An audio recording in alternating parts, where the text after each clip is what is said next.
Émission 781. Cette semaine, Sea of Stars Volume 1, Lost in the Wild Heavens. En direct de Montréal, Québec, Canada. Vous écoutez, oui, les mystérieux étonnants.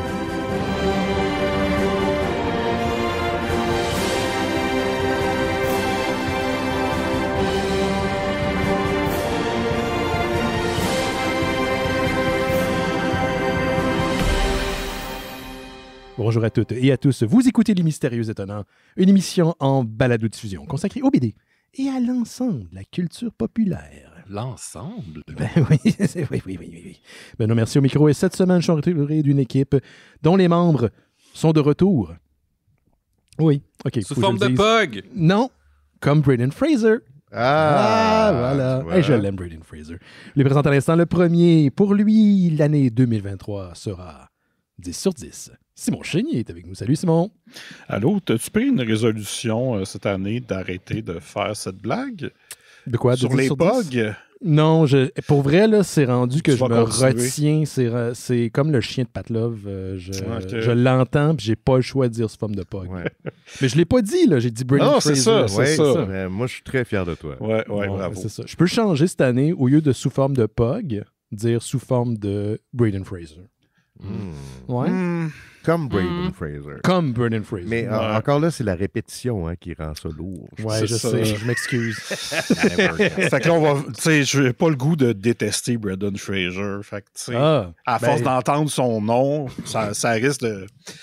Je sais pas. Des pogs, par contre, écoute, j'ai rien contre. Non, mais j'ai rien contre même, les si on même si on dit le pog tout le temps. Mais pourquoi ça gosse à ce point-là? Ben non. Est-ce que quelqu'un ici a vu The Whale? Non, j'ai pas vu The Whale. Personne? Pas encore. Non, pas The Whale. Mais j'ai vu Don't Worry Darling, qui est sorti un peu à la même place, à la même période. Là. OK, mais il n'est pas là-dedans. Là. Non, il n'est pas là-dedans. Non, il Ok. est pas là-dedans. Le deuxième, ben oui, Asti qui juge les livres à leur couverture. Gauthier Langevin est avec nous. Salut Gauthier. J'ai mis un Asti. Bonsoir, Benoît. Bonsoir Gauthier. Hey, c'est fucked up. François Legault, il lit mes suggestions de lecture. Penses-tu que c'est lui qui a été influencé par toi? Moi, je pense que oui. L'effet mystérieux? En toute humilité. OK. Ben écoute, Ouais. continue à lui suggérer des bons livres au lieu de qui s'alimente dans le fast-food de marde. Là. Ben oui, c'est ça. Intellectuel, bien sûr. Comment ça? penser à y faire lire des affaires de marxisme? Oui, OK. Le dernier, lorsque Marlon Brando a dit The Horror, il faisait référence à son historique d'Internet. Jay Dion était avec nous. Salut, Jay. The Horror. C'est quoi, d'après vous, l'affaire qui est la plus épeurante dans mon historique d'Internet? Bonne question. Est-ce que c'est... Ouais, tu Je peux-tu me pense donner que un c'est indice? toutes tes recherches sur Big Brother célébrité. Ouais, c'est clair. Ouais, Sûr, c'était pas. T'es connu comme un grand fan de Big Brother célébrité.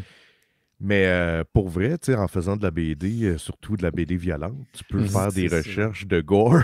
Puis des fois, c'est genre, Ouais. OK, là, je suis tombé sur ce site-là. Là. OK. Ouais. Ouais.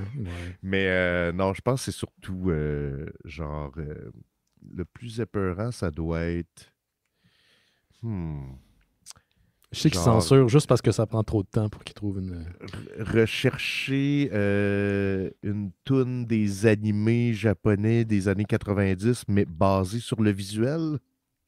Fait que je me rappelle plus de la mélodie, je me rappelle my plus God, évidemment ouais. les paroles. Fait que là, je fais comme Little boy looking at the stars with bombs exploding in the background and the little girl jumping in the air. Point MP3. Point MP3. Tu réussis-tu à les trouver? J'ai déjà trouvé une toune de même en décrivant le vidéoclip. Ouais. Ah oui. Ouais. Puis c'est, je me rappelle plus du nom de la toune, mais je me rappelle en esti de ma recherche. C'était Bon. Amazing de Aerosmith. Non, ça. C'était crazy. Living on the Edge, qu'est-ce que tu taperais pour trouver Living on the Edge? C'est quoi Ben, la tu tapes description? Living on the Edge. Moi, je vidéoclip taperais... d'Aerosmith. tu sais, le gars qui a descendu les marches en faisant du lip-sync puis en jouant, là, tu sais, il dansait dans les marches pendant que la tune jouait dans un Le forum. Joker? Non. Oui, Joaquin Phoenix a fait ça. Mais je sais de qui tu parles, de Christopher Walken dans la toune de Fatboy Slim. Non. Il y a un dude qui a fait ça d'un aréna. Parce qu'à un moment donné, l'algorithme, on dirait que des fois, il te suggère quelque chose, puis parce que tu l'écoutes, il fait comme finalement, t'aimes ça. Puis attends, veux-tu plus? Non, c'est une erreur. Puis il a commencé à me montrer des vidéos de gens. Tu sais, c'est l'espèce de gros écran au centre d'un stade ou d'un forum. Ça a un nom, cette affaire-là. Un Jumbotron. Un Jumbotron, voilà. Puis il y a des compilations de Jumbotron. Et à un moment donné, c'est un dude qui fait juste danser sur une toune de Aerosmith. De Bon Jovi. De Bon Jovi, voilà, c'est ça, en descendant les marches. Shot to the heart, you're too late. Si je continue, on va se faire flaguer. En parlant d'algorithme et d'horreur, il y a quelqu'un qui, je salue Benji sur le Discord des Mystérieux Étonnants, qui a fait une petite expérimentation avec les algorithmes avec le GPT. Comment tu appelles ça? ChatGPT, c'est ça, Gauthier, le nom de l'algorithme? C'est comme un genre de Midjourney, mais pour le texte. Et il a posé une question. Tu peux poser des questions à la Go, puis il va te donner des réponses. Et parfois, c'est assez surprenant. Alors, il a posé une question, il a partagé le résultat sur le Discord des Mystérieux Étonnants. Est-ce que Jake Dion est un membre full-fledged des Mystérieux Étonnants? Et la réponse va vous surprendre. Attention. Oui, Jake Dion est un membre à part entière du groupe du podcast Les Mystérieux Étonnants, qui traite de pop culture populaire.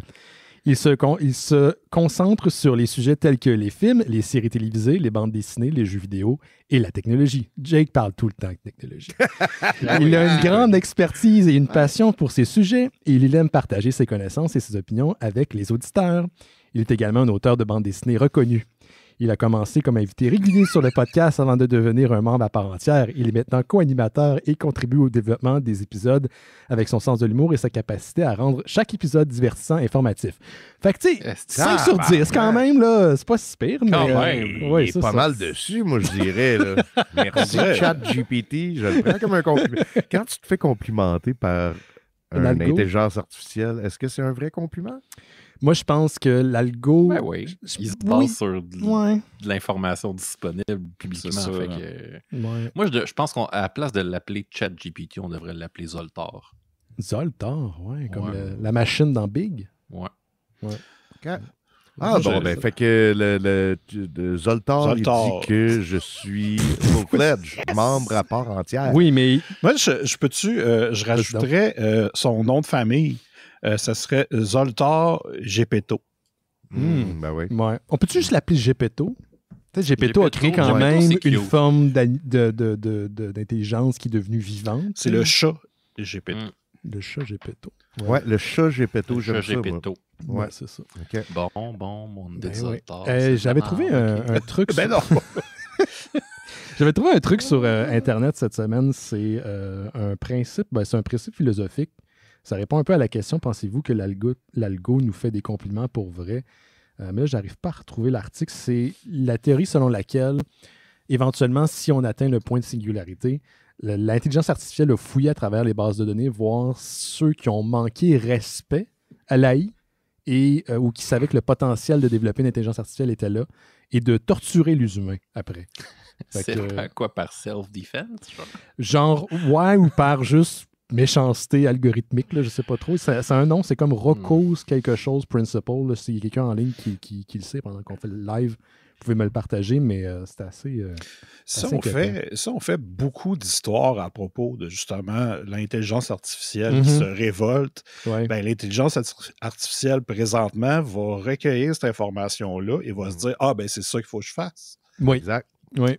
C'est vous qu'est-ce qui est fait qu'on est pogné. On est pogné. C'est comme quand tu as pissé dans la piscine. Tu peux pas ressortir ça. C'est là. T'es fait. Ouais, OK. Ouais, ça m'a fait. Mais avez-vous 17e saison des Mystérieux Étonnants, 781 épisodes.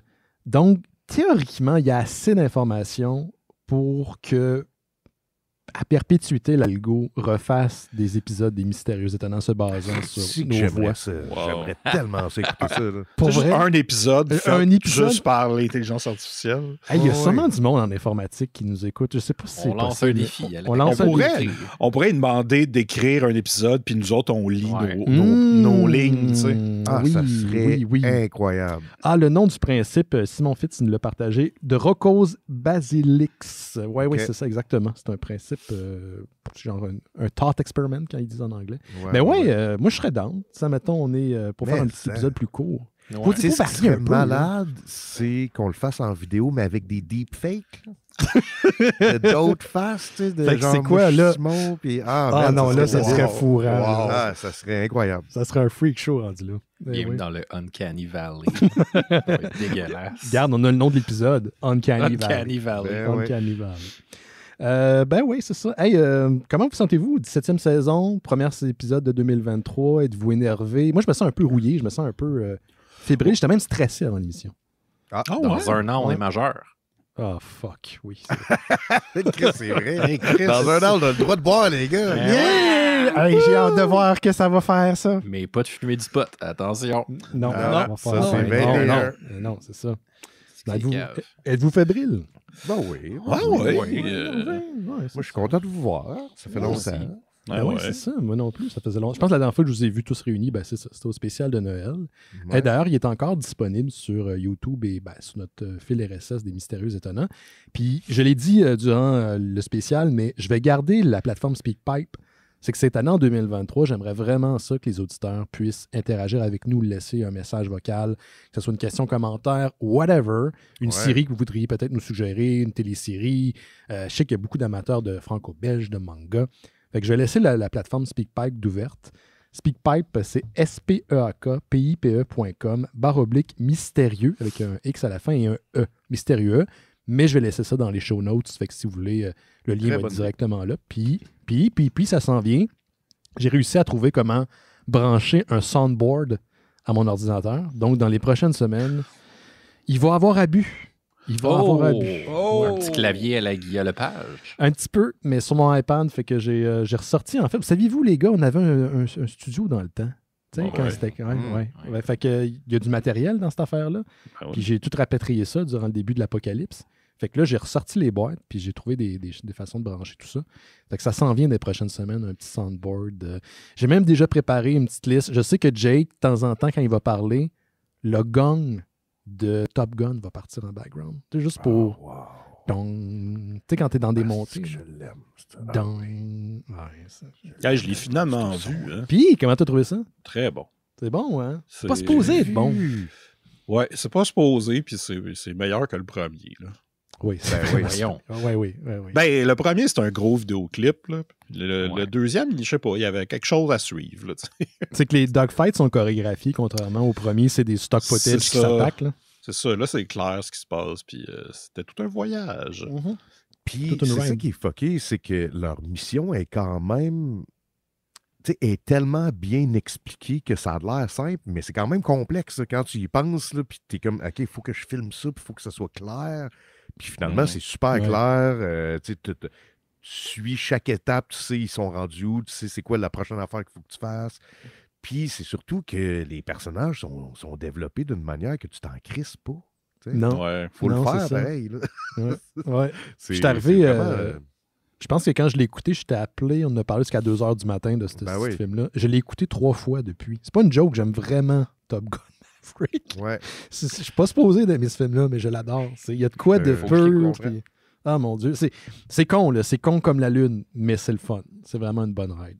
En parlant de bonne ride, est-ce qu'on commence les nouvelles 2023? On peut bien. On va faire ça. Là, quand j'aurai un soundboard, on va ramener le jingle nouvelle. Ben oui. Vas-y donc, mon chénier. Je pourrais ramener aussi mon jingle là, du Comic-Con de San Francisco. Là. Wow! Oui. Si tu m'envoies le fichier, je vais pouvoir faire ça. Ben ouais. Je retrouve ça. Mais bon. Excellent. Écoutez, je vais y aller avec les sorties Blu-ray. On y va tranquillement. Mm-hmm. Pas trop de pression. On prend ça relax. Prenez-vous un petit café, un petit thé, une petite tisane, une madeleine, un gâteau au forêt noire. Des chips all dress, des Maltesers. Des Maltesers? Les petites boules. Des Maltesers. Oui, les Maltesers. Puis de l'eau aussi, c'est important. Ça, c'est de l'eau, je l'ai. Filtré. Des Jack Daniels. Je pars. OK. Première sortie que je veux parler, c'est un coffret qui s'appelle Bollywood Horror. C'est la compagnie Mondo Macabro qui sort ça. Et il y a 1, 2, 3, 4, 5, 6 film de Bollywood, mais évidemment d'horreur. Et il n'y a pas beaucoup de détails, en fait. J'essaie de trouver, puis même sur leur site, il n'est pas là, mais écoutez, il y avait des frères qui s'appellent les frères Ramsey. Ils sont 7, et eux, c'était des producteurs de films indiens d'horreur. De 72 à 94, ils ont produit 25 films. Oh. Et c'est ça. C'est une curiosité. Je ne sais pas si c'est un achat, mais je suis comme... Tu sais, Bollywood, c'est quand même, d'habitude, c'est des longs films avec tous les genres dedans. Là, c'est horreur, mais je sais pas à quel point ça va aussi dans la danse, dans c'est ça, j'allais te demander. Là, y a-tu des chansons puis du monde en amour? Là? C'est ce que tu vois... Je suis rouillé parce que j'ai pas fouillé. Mais je vous reviendrai avec un dossier. Un grand dossier. Ouais. Je pense que Laurent Boutin serait très intéressé d'ailleurs par ça. Ah, ben, ouais. Hey, d'ailleurs, est-ce que c'est RRR qui t'a... C'est ça, j'allais dire. C'est-tu le RRR de l'horreur? Non. Non, OK. Non, mais est-ce que c'est RRR qui t'a donné le goût de t'intéresser à ça? Non, pas du tout. J'ai vu ça dans une liste des sorties de la semaine, puis j'ai fait comme « Ah, OK. Okay. » Fait que je l'ai mis. Mais j'ai réécouté RRR cette semaine. Oh, shit! C'est encore très bon. Toujours aussi bon. C'est quoi ta scène préférée? Aïe, aïe. Je l'ai. Écoute, là, c'est difficile, là, mais je te dirais peut-être je capote sur le numéro de danse au party de... La scène de danse. Hein? Ouais, c'est ça. Où il danse jusqu'à se maganer les pieds, là, et trop fatigué. Là. Moi, c'est la scène où il attaque, mais avec des animaux. Oui. Ça c'est débile. La scène du pont, man. Ah, la scène du pont. Oui, qui se rejoignent, là. Puis ils communiquent avec des gestes. C'est incroyable. Ouais. Deuxième film, c'est The Dunwich Horror, 1970, qui sort chez Arrow Video. C'est un film basé sur l'histoire écrite par H.P. Lovecraft. Sure. Vous irez voir mes vidéos là-dessus si ça vous intéresse. Mais voici le Google Translate du film. C'est le docteur Henry Armitage, Sandra Dee et une autre fille qui n'était pas dans le livre visite la bibliothèque de l'université Miskatonic et où ils étudient et trouvent un mystérieux jeune homme nommé Wilbur Whateley, essayant d'emprunter le Necronomicon, un livre contenant d'anciens rythmes pour amener des dieux extraterrestres sur notre planète. Ils vont-tu arrêter de le mettre sur tablette, ce Christy de livre-là? Mettez-le dans l'arrière-boutique, arrêtez. C'est comme dans Les Fais-moi peur, là, il revient tout le temps, là, même si tu essaies de le jeter aux poubelles. C'est ça. Et comme c'est une bibliothèque publique, ils l'ont laissé faire. Sandra Dee propose de ramener le sorcier moustachu chez lui à Dunwich, où il la drogue et la fait rester pour participer à ses cérémonies diaboliques. C'est ça. C'est avec, entre autres, Dean Stockwell, qu'on a vu dans Blue Velvet. Aussi dans Dune, en fait, dans toutes les affaires de David Lynch, et aussi dans Flic de Beverly Hills 2, où il jouait Charles. Oui. Je me suis fait rire. Ce que je trouve hallucinant, c'est que à travers toutes mes recherches de Lovecraft, je faisais tout le temps genre top 10 movies inspired by Lovecraft, best movies inspired, puis évidemment, il y en a une couple qui ressort, les Carpenter et tout. Puis là, à un moment donné, j'étais rendu vraiment deep, là, puis là, je tombais sur des films faits par du monde, c'était direct sur YouTube, en noir et blanc. Puis jamais vu ce film-là dans aucune des listes de Dunwich Horror de 1970. Il est jamais ressorti. Fait que genre, je viens d'apprendre que ça existe. Yes. Comme, après une recherche de plus de 5 ans, je l'ai trouvé. Enfin. T'es-tu tombé sur des films de Jeffrey Combs? Parce que Jeffrey Combs a beaucoup fait de films inspirés de Lovecraft. C'est assez incroyable. Ouais, nomme-moi en une coupe parce que j'avoue que là, j'ai un blanc de mémoire. From Beyond. Ouais, ben oui. Reanimator, techniquement, est une inspiration de Lovecraft. Il en a fait un autre où il est un genre de détective, mais là où il m'échappe. Tu sais, quand HBO a été lancé, c'était pas des grosses productions, là, c'était plutôt cheap. C'était un genre de téléfilm auquel il a participé. Il était le personnage principal, mais le nom m'échappe. Et sur YouTube. Prochaine sortie, c'est The Adventures of Baron Munchausen de Terry Gilliam qui sort en 4K sur Criterion. Il y avait déjà une sortie Blu-ray, mais c'était un disque un peu cheap. Là, Criterion le sort.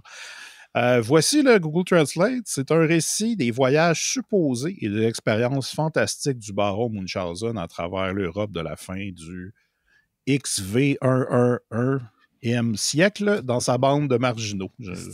Moi, je fais habituellement un converter sur Internet ou translate Roman numeral. Puis, ouais, c'est ça. Bon, ben tu vois, quelqu'un a été bien éduqué. Oui, donc c'est ça. Ça met en vedette Eric Idle, entre autres, Sarah Polley et Uma Thurman et Oliver Reed. Je me souviens d'avoir vu ça et d'avoir trouvé ça correct. Je pense que c'est pas le meilleur Terry Gilliam, là, clairement. Pourtant, ça laisse... C'est Baron Munchausen avec ces espèces d'histoires qui font aucun sens, que ça laissait place à ce que ça soit mémorable et très expérimental. Puis finalement, c'est comme un peu oubliable, malheureusement. Ouais, ben le problème, c'est que je pense que... Parce que je l'ai vu kid, ce film-là, puis bizarrement, je m'en rappelle, genre full bien. Okay. Puis le production design est hallucinant. Il n'y a pas un set qui est pareil. Tu sais, il n'arrête pas de voyager dans plein de plans, mais c'est le personnage, man. C'est pas un personnage que tu as envie de suivre. C'est comme un vieux monsieur loufoque, là. Ouais. Fait que tu fais pas... Tu sais, c'est pas un héros, c'est pas quelqu'un d'inspirant, c'est pas... Finalement, c'est le Captain Bonhomme. Ouais, genre... C'est le Captain Bonhomme, mais... Il donne un peu ce feel-là de genre vieux bonhomme qui est comme drôle, mais que... T'es comme, ouais, mais... Je sais pas, là, ça manque de ninja, tout ça. C'est plate que Captain Bonhomme, il n'y a pas eu comme le passage du flambeau. Tu sais, comme un personnage. C'est comme James Bond. Clairement, James Bond, c'est pas tout le temps le même personnage. C'est un titre qui passe à un autre. En tout cas, ça, c'est ma théorie. Pourquoi Captain Bonhomme, il n'y aurait pas un changement là, de garde? C'est Captain Bonhomme de Next Generation. Why not? Je suis d'accord. Reboot. Rebooted. Ramenez-le. C'est ça. Et dernière sortie... Oh, merci. Le dernier que je vais vous parler, c'est Arrow Video qui sort la collection The Executioner. C'est 2 films avec Sonny Chiba. Le premier, qui est sorti en 1974, c'est lorsque la procédure régulière de la police échoue. Un ancien capitaine de police recrute un groupe de tueurs entraînés pour abattre un groupe meurtrier de trafiquants de drogue. Voilà. Et le deuxième, qui s'appelle The Executioner 2, Karate Inferno, sorti la même année. Lorsqu'un bijou inestimable appartenant à la riche héritière Sabine est volé avec sa fille, le voleur, je ne sais pas ce que ça veut dire. Est-ce qu'ils ont volé aussi sa fille? Oui, elle volait avec les bijoux. Le voleur professionnel Koga et sa bande sont engagés pour récupérer les deux. Lors d'un échange de rançon, l'équipe sauve la fille, mais perd l'argent et les bijoux. Lorsque Sabine décide de traiter directement avec les voleurs et obtient le bijou par elle-même en payant la rançon, Koga, ayant été raidi de ses honoraires par Sabine, vole le bijou. Raidi, R-A-I-D-I. OK. Ayant raidi. Il ne sait pas, c'est un faux. OK. Maintenant, Koga et l'équipe doivent s'introduire dans une banque de haute sécurité pour voler le vrai bijou. Je suis tout perdu, mais ça parle pas de karaté puis ça parle pas d'inferno. Il n'y a pas d'inferno pas mal. J'ai hâte de voir. Mais c'est ça. C'est ça qui est disponible depuis cette semaine. Je sens pas ton intérêt beaucoup pour les films qui ont été mentionnés cette semaine, Simon. J'aime beaucoup Sonny Chiba. Fait que sûrement que je vais pogner ce petit coffret-là, mais le reste, pas tant. Là. OK. Merci, Simon. Ça fait plaisir. Monsieur Gauthier. J'ai lu un autre livre propos de monstres géants dans le but de me faire inviter à Terre Kaiju. Oh! Donc, comme ma première tentative n'a pas vraiment fonctionné avant les fêtes, c'est un groupe quand j'ai parlé de Ultraman, je m'essayais à nouveau. Mais cette fois-ci... Alors, on n'a pas fait d'épisode depuis un bout, là, fait que t'es correct. Là. OK. Ben, je vous prends au mot, les gars. Okay. Fait que cette fois-ci, j'opte pour un ouvrage très sérieux, parce que peut-être que c'est parce que je n'étais pas assez sérieux dans mon approche des monstres géants. Donc, j'ai lu pendant mes vacances des fêtes, les garçons, Godzilla et l'Amérique, point virgule, le choc des titans, publié aux presses de l'Université de Montréal.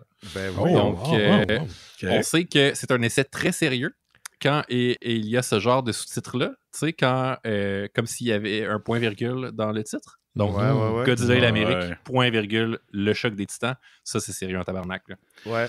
Donc, on pourrait renommer votre podcast Tac, point virgule, rencontre les monstres géants. C'est une position. Wow. Comme ça, c'est gratuit. Je vous la donne comme ça. Genre, vous allez peut-être être invité dans des conférences. Simon, on vient peut-être se trouver un troisième co-animateur. On va voir. Vous habitez tout à Schlaga. Vous habitez tout à 5 minutes un de l'autre. C'est vrai. Ouais. On juste à l'espace. C'est ça. Établissement réputé pour son plus grand sérieux. Ouais. Donc, mais pour vrai, pour ceux qui sont des fans de films de kaiju, je vous recommande fortement la lecture de Godzilla et l'Amérique. 2 points. Le choc des titans. OK, là, je vais arrêter de le dire. C'est un essai sur l'influence évidemment, qu'ont eu les attaques nucléaires d'Hiroshima et Nagasaki sur les origines de Godzilla. Mais l'auteur parle aussi des prédispositions. Puis c'est ça qui est vraiment plus intéressant. Là, ça parle vraiment des prédispositions qui résidaient déjà dans la culture japonaise, bien avant la Deuxième Guerre mondiale, puis qui ont amené le peuple japonais à accepter vraiment rapidement Godzilla dans leur culture.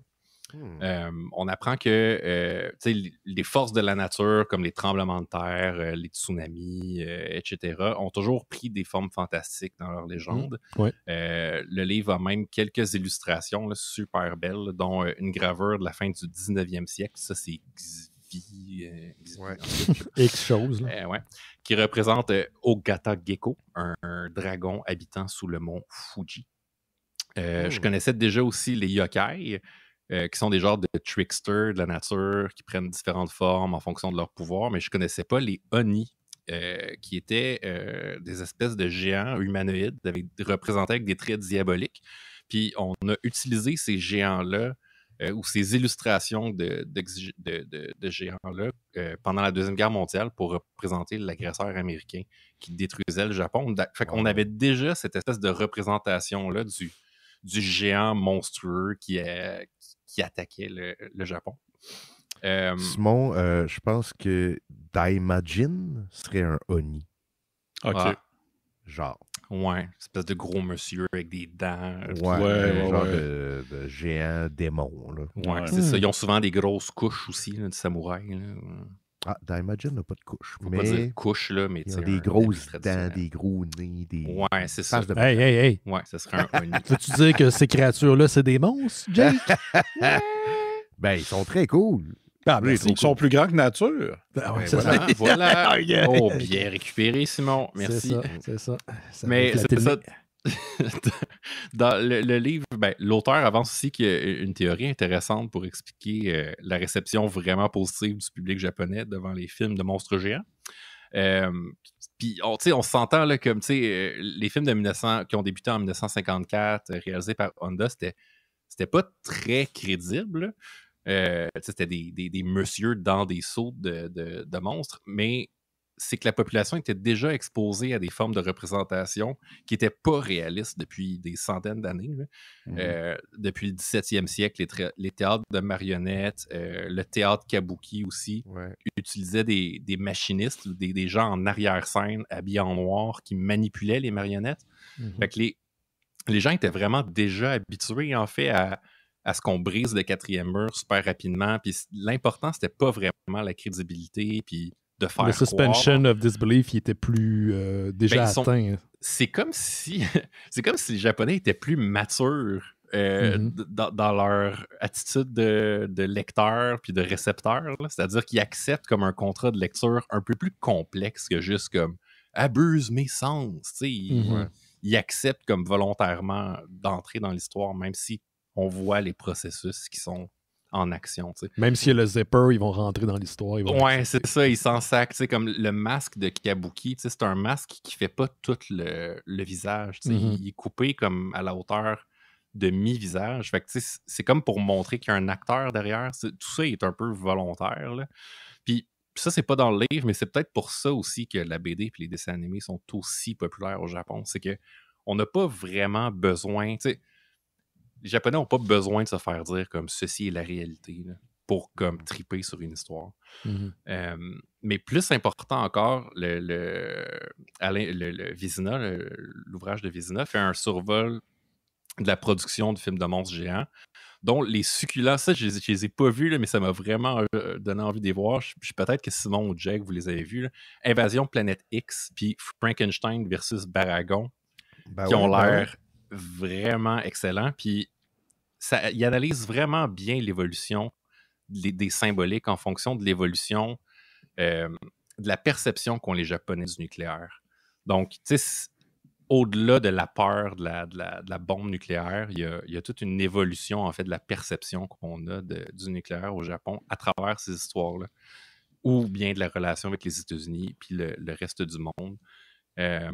Même si les attaques originales de Godzilla sur Tokyo, c'est vraiment une représentation directe de l'agression nucléaire d'Hiroshima, la perception des Japonais par rapport au nucléaire est devenue plus complexe à cause de la dépendance énergétique aussi là, au nucléaire. Du même coup, la relation avec Godzilla s'est complexifiée. Parfois ennemi, parfois défenseur de l'archipel. C'est plus une force de la nature ou un pouvoir avec lequel il faut constamment composer, s'adapter, qu'il faut respecter. C'est pas un peu dans la culture aussi, je vais faire une grosse généralité, là, je parle de mon ignorance asiatique, donc il n'y a pas de bon ou de mal, c'est un spectre. Parce que nous autres, on est très influencés par la culture judéo-chrétienne, donc le blanc, le noir, le evil, ce qui est méchant, ce qui est bon. Ouais, c'est ça. Ben, c'est vrai dans la culture shinto puis bouddhiste, là, d'ailleurs. Ouais, c'est sûr qu'il y a des concepts de bien et de mal, là, mais c'est moins coupé au couteau. Là. Donc voilà, c'était ma deuxième chronique destinée à me faire inviter à Terre Kaiju. Ou François Legault va en parler comme prochaine suggestion. Peut-être. C'est un j'aimerais ça qui parle de Frankenstein versus Baragon. Ça, Simon, on l'a pas vu celui-là, Frankenstein versus Baragon, mais tu fais-tu le lien? Le Frankenstein, Baragon, c'est Gargantua. Exactement. Parce que dans le premier épisode, dans le dernier épisode de la saison 2, est-ce que je me trompe? En tout cas, on a parlé de War on Gargantuas. War of Gargantuas. Puis là-dedans, il appelle l'espèce de gros monstre dégueu Frankenstein. Ouais. Puis là, on était comme, hein? Attends, Frankenstein est dans ce film-là. Ça nous a comme pris un genre de 15 minutes avant de comprendre. Puis là, hein? Il y a déjà eu des Frankenstein avant. Bref, vous écouterez l'épisode. Mais écoute, Gauthier, moi, j'accepte de t'avoir à Terre Kaiju. Ça te tente. Yes! On va essayer. On va parler de Ultraman puis de... Ben, on préfère Frankenstein versus Baragon. Ouais, ça serait cool. Jamais vu. C'est pas pire, ça. C'est vrai. Mais c'est ça, je pense que la version japonaise de Gargantuans avait un autre titre qui incluait Frankenstein au Japon. Ça se peut très bien, oui. Parce que les Japonais appelaient pas ça des Gargantuans. Là. Je pense que c'est la version américaine qui l'a changé. Ouais, ça ne surprendrait pas du tout. Monsieur Jake, vas-y donc, toi. Ben, moi aussi, je reste dans le Japon parce que ceux qui me suivent sur Goodreads savent que je viens de me clencher une série de mangas de 11 volumes et je veux vous en parler. Oh, OK. Donc, j'ai découvert un petit manga qui fait fureur présentement qui s'appelle Chainsaw Man. Oui, j'ai vu quelqu'un qui avait refait en carton la Chainsaw de Chainsaw Man. D'après vous, De quoi ça parle? Chainsaw Man. J'ai aucune idée. 3 chances. Je sais pas. J'ai l'impression que ça implique un homme et une chainsaw. Ben, t'as 100% raison. Simon, tu veux-tu faire un pitch? De quoi ça parle, Chainsaw Man, d'après toi? C'est un gars qui coupe des affaires avec son corps.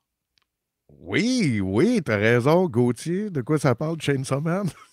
Un ingénieur forestier viré fou. T'es malheureusement juste un petit peu à côté, mais viré fou, il est là. OK. Fait que c'est l'histoire d'un gars qui se transforme en Chainsaw. OK. Only in Japan. Et en fait... mais sais-tu, il se transforme en l'objet de Chainsaw ou il y a comme des bras en Chainsaw? Il y a un bras en Chainsaw, c'est ça? Que sa tête devient Chainsaw. Sa tête devient une Chainsaw, puis il y a un manga de 11 volumes là-dessus. Oui, et ses 2 bras deviennent des Chainsaw, mais ça, c'est juste le début de son pouvoir, parce qu'il comprend qu'il peut faire pousser des Chainsaw pas mal où il veut. Est-ce qu'il peut faire ça partout ou juste les boots? À date, juste les boots, mais comme je viens de dire, il commence à comprendre. Il explore. Et voilà, il est dans l'exploration. C'est ça. Si son nombril a un petit bump à l'extérieur, il peut le transformer. C'est ça. OK, ouais. Voilà. Mais techniquement, c'est que ça craint. Parce que, tu sais, il faut qu'il se craigne. Et son chest. OK. Fait que, tu sais, ça serait weird si, mettons, il craint, mais que là, il y a des chainsaws qui sortent. En tout cas, peut-être. On est rendu à 11 volumes, puis la série continue. OK. Mais je veux vous en parler rapidement parce que, pour vrai, j'ai capoté là-dessus. Puis je connaissais déjà l'auteur qui s'appelle Tatsuki Fujimoto. Parce que ce gars-là, il a comme fait...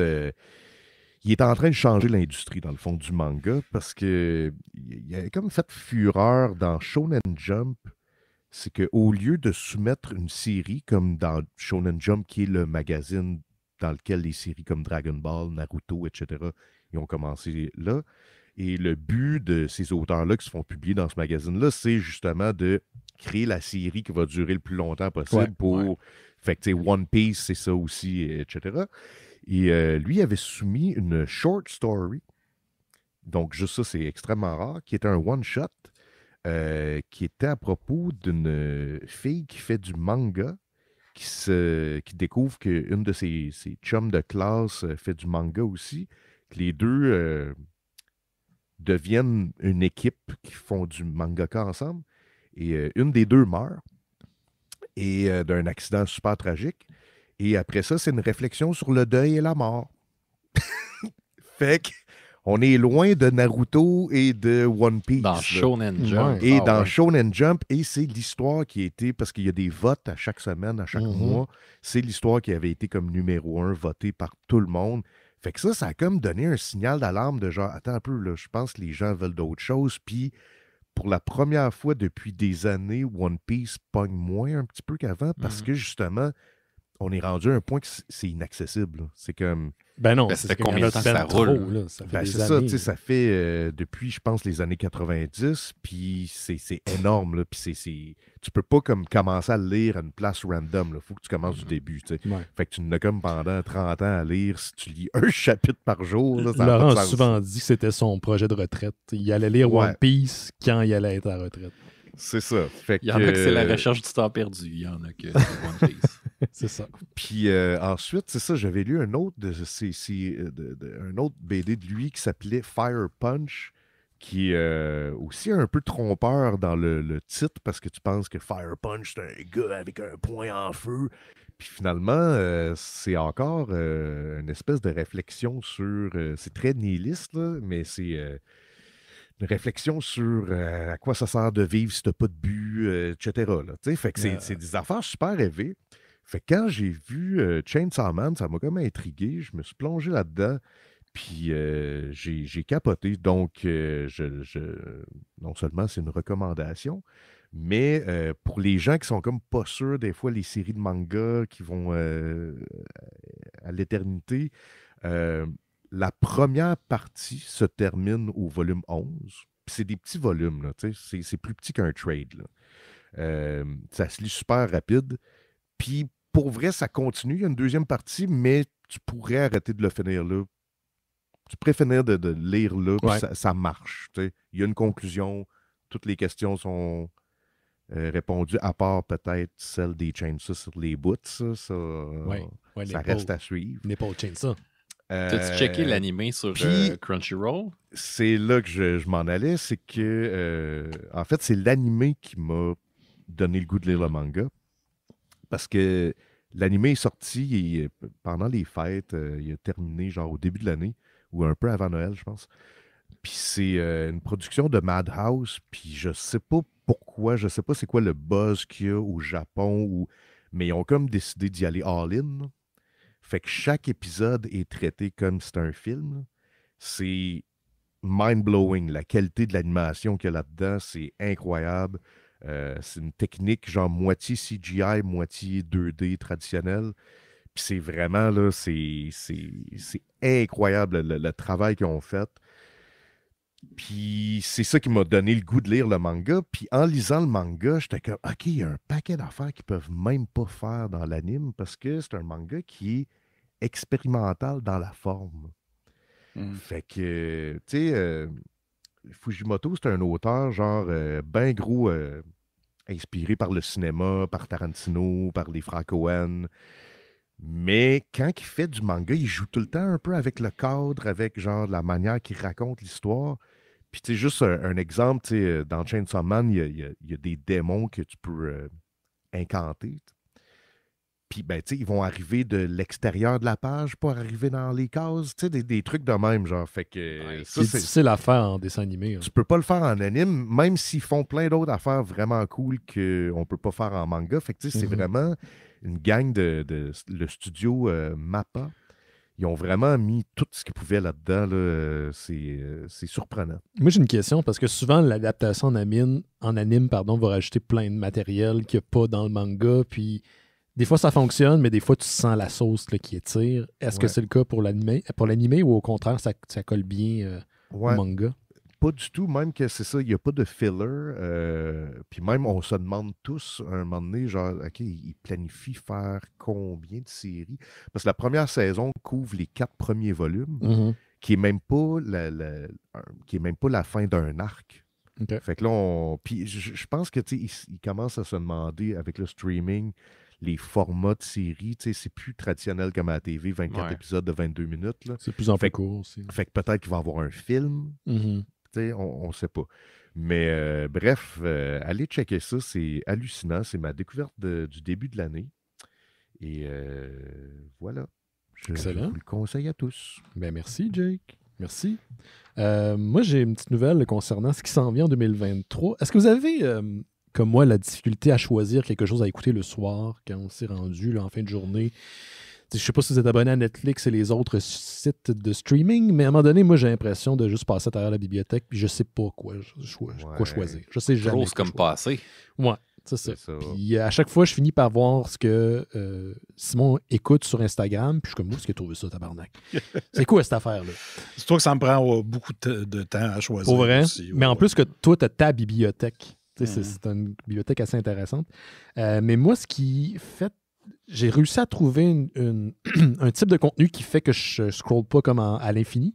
C'est les docs. Les petits documentaires d'1h30.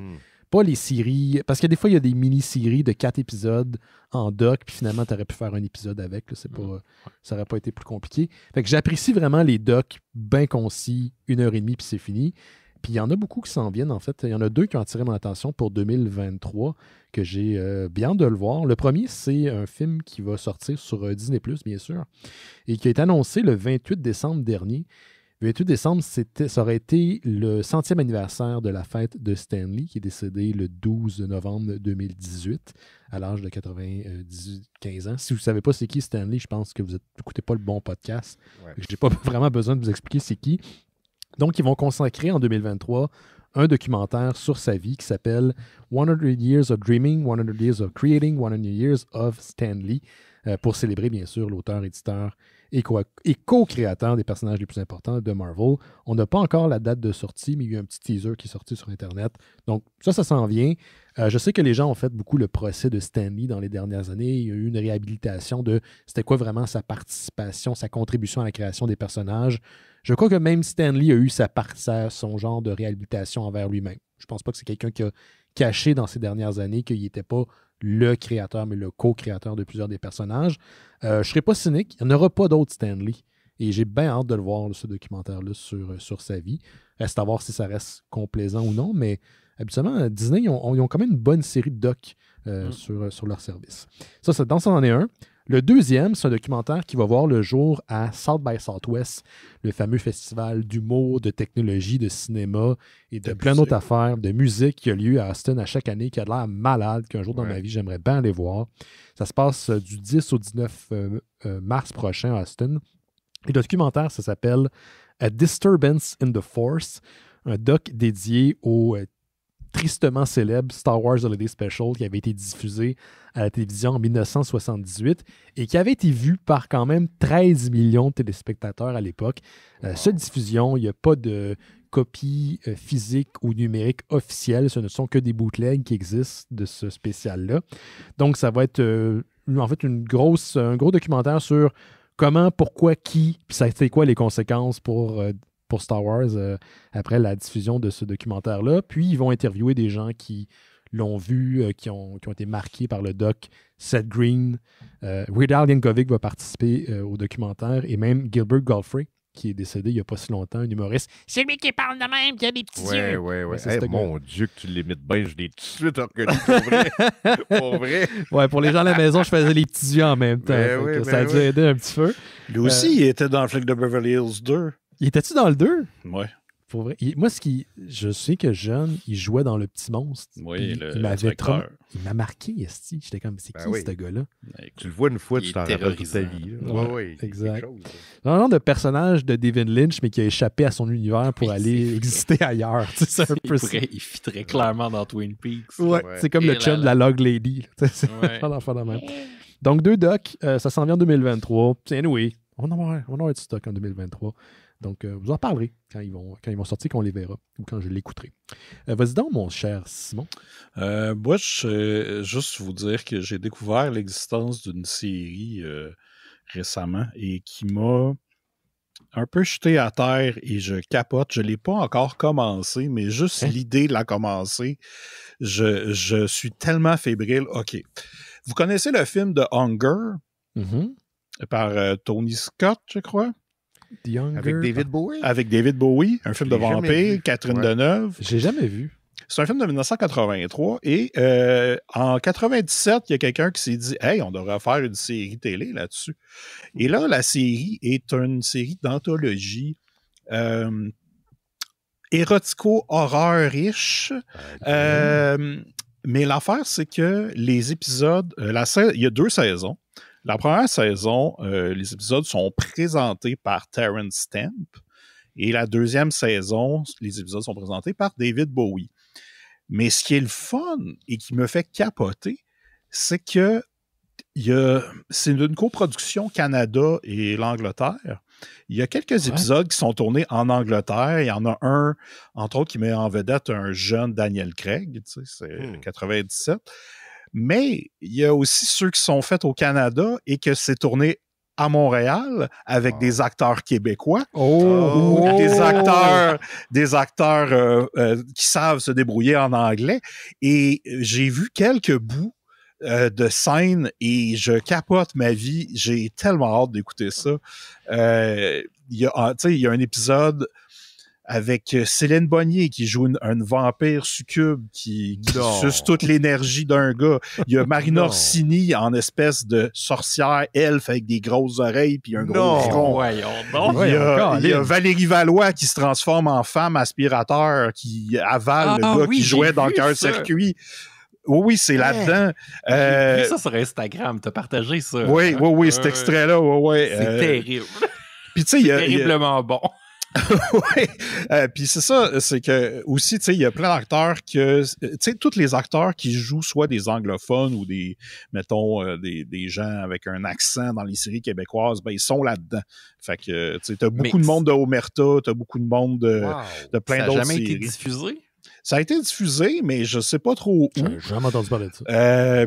Puis là, c'est ça. J'ai trouvé les épisodes. Il m'en reste 4 à pogner parce que c'est, tu sais, il faut que j'aille sur, pas le dark web, là, mais mettons des sites un peu risqués.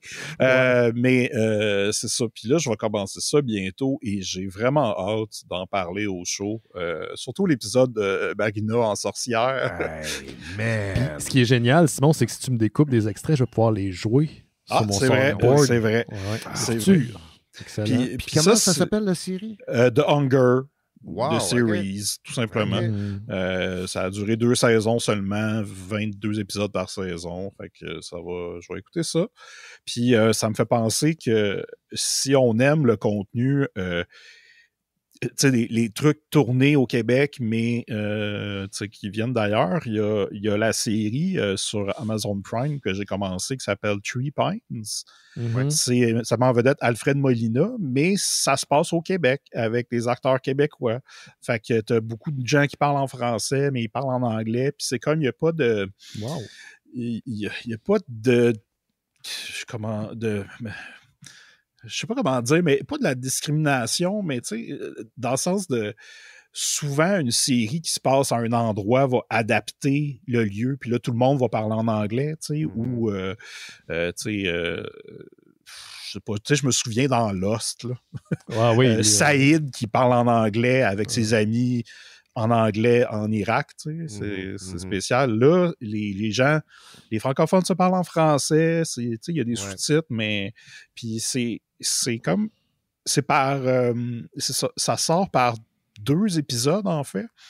Puis chaque 2 épisodes est une mini-histoire, puis c'est tout le temps des films de... Ben, pas des films, mais des histoires de whodunit. Fait que, tu sais, il y a un meurtre dans le village, puis là, il faut trouver c'est qui parmi tous les gens qui sont là, qui sont tous des suspects. Puis c'est ça.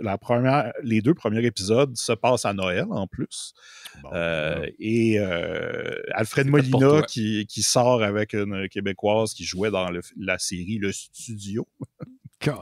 En tout cas, c'est ça. Fait que juste pour vous dire que ma fibre Québec, ontarienne, anglophone, Canada, tout ça, mélangé ensemble est très allumé présentement. Très allumé. T'aimes ça, Three Pines? À date, oui, mais je suis juste rendu au 3e épisode, mais j'ai beaucoup aimé la première histoire, puis quand j'ai catché que c'est ça, chaque 2 épisodes est un mini clou, si on veut. C'est bon, puis tu sais, il y a un peu d'humour, mais c'est quand même sérieux. Ça parle aussi de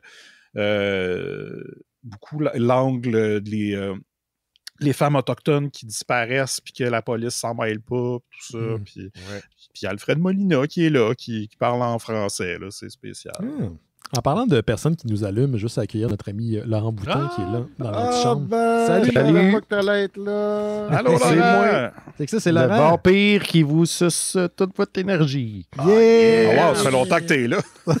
C'est un petit bout que j'essayais de le faire rentrer. Mais... je pensais que tu me voyais pas parce que tu bloquais des Felician Moncho qui nous parlait de son histoire et de liens sur lesquels pas cliquer. Non. Oui, il y a beaucoup de monde d'algo qui veulent nous vendre des talismans aujourd'hui. Mais écoute, c'est partie de la game, on va les ignorer. Comment ça va, Laurent? Ben allô? Ben oui. Allô? Comment ça va? Bonne année! Bonne année! On se parle depuis le début de l'année. C'est vrai. Comment ça se passe à la librairie, Laurent? Il y a des livres. Il y a toujours des livres. C'est une chance. C'est une chance qu'il y en a. Y a-tu des livres pour moi? Y a-tu une BD dernièrement que tu as vu rentrer que tu as fait « Ah, ça, me semble que Jake capoterait là-dessus. » Il me semble que oui, mais j'ai oublié c'était quoi. C'est un gars avec des chainsaws pour ses bouts. Des Chainsaw Man! Ah ouais, t'es là-dedans, toi. Oh my God! Je capote. OK, je vais te poser une question là, parce que j'ai lu le premier et j'ai pas aimé ça. Oh non. Est-ce que on lâche toute le storyline de OK, je suis une chainsaw démon, mais ce qui compte vraiment, c'est que je couche avec ma collègue de façon très proéminente dans le premier manga au point de me faire. Tu n'as pas parlé de ça crocher. tantôt, Jake. Ouais, c'est ça, parce que ça, c'est l'affaire. Quand je vous ai présenté l'auteur tantôt, c'est que je l'ai découvert, j'ai full aimé ça. Puis là, après ça, quelqu'un m'a parlé de Chainsaw Man, puis il a dit le but du personnage, c'est de pogner des boules. Ouais. C'est ça son objectif. Puis ça, quand j'ai entendu ça, j'ai fait OK, je veux rien savoir de Chainsaw Man, je m'en crée genre. Ça m'a tout de suite genre mis à zéro. Genre, c'est pas ce genre de manga-là que je veux lire. T'sais. Et finalement, c'est en écoutant l'anime que j'ai fait OK, non, c'est pas vraiment ça. Parce que dans le fond, c'est qu'il essaie de déconstruire l'espèce d'archétype du héros shonen qui est tout le temps genre l'amitié et la volonté, la persévérance va te faire battre tout. Puis là, ici, il se base sur. Hey, puis là, j'ai un blanc. Comment ça s'appelle, genre la pyramide des besoins. Des la pyramide besoins. De Maslow. Comment Maslow, oui. C'est ça? Fait qu'il base un peu son personnage de shonen là-dessus. C'est-à-dire qu'au début, vu qu'il est né dans la pauvreté, au début, son but, c'est juste de genre manger, dormir. Puis après ça, c'est comme, avoir de l'affection. Fait que là, lui, il est comme, si je pogne des boules, ça veut dire que je remplis un devoir d'affection. Mais là, tout d'un coup, on se rend compte que, c'est pas vraiment ça. Fait que, ne t'inquiète pas, Laurent, ça tourne pas autour de ça. OK. J'avoue que ça moi m'avait aussi, ça échaudé. m'a Je fait trouvais peur. qu'il y avait des affaires créatives, mais je sais comme c'est pas justement, c'est pas ça l'histoire que j'ai envie de lire. Là. C'est pour être ça. Le reste, ça m'intéresse pas. Mais si tu me dis que ça contourne un peu le problème. D'accord. Oui. En fait, c'est même, je te dirais, une critique un peu du manga japonais qui est tout le temps genre sur le fanservice. C'est un peu...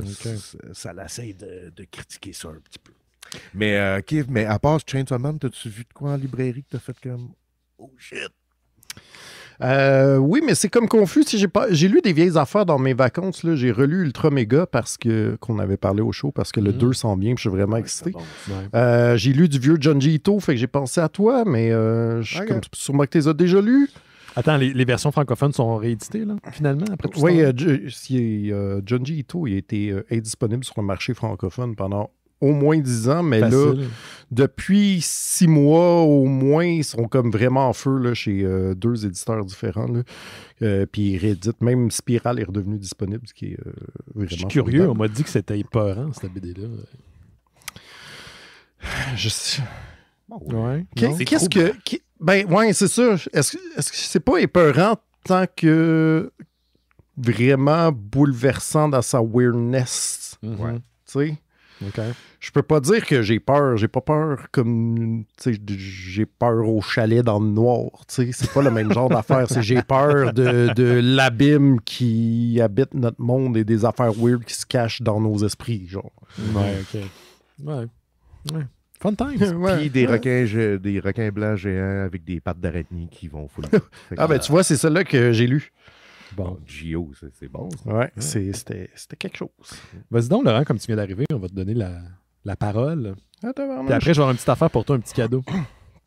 OK, je vais vous parler d'une BD. Vas-y Puisqu'on est déjà en train de faire ça, j'ai lu aussi les 3 premiers volumes d'une série française qui s'appelle Renaissance.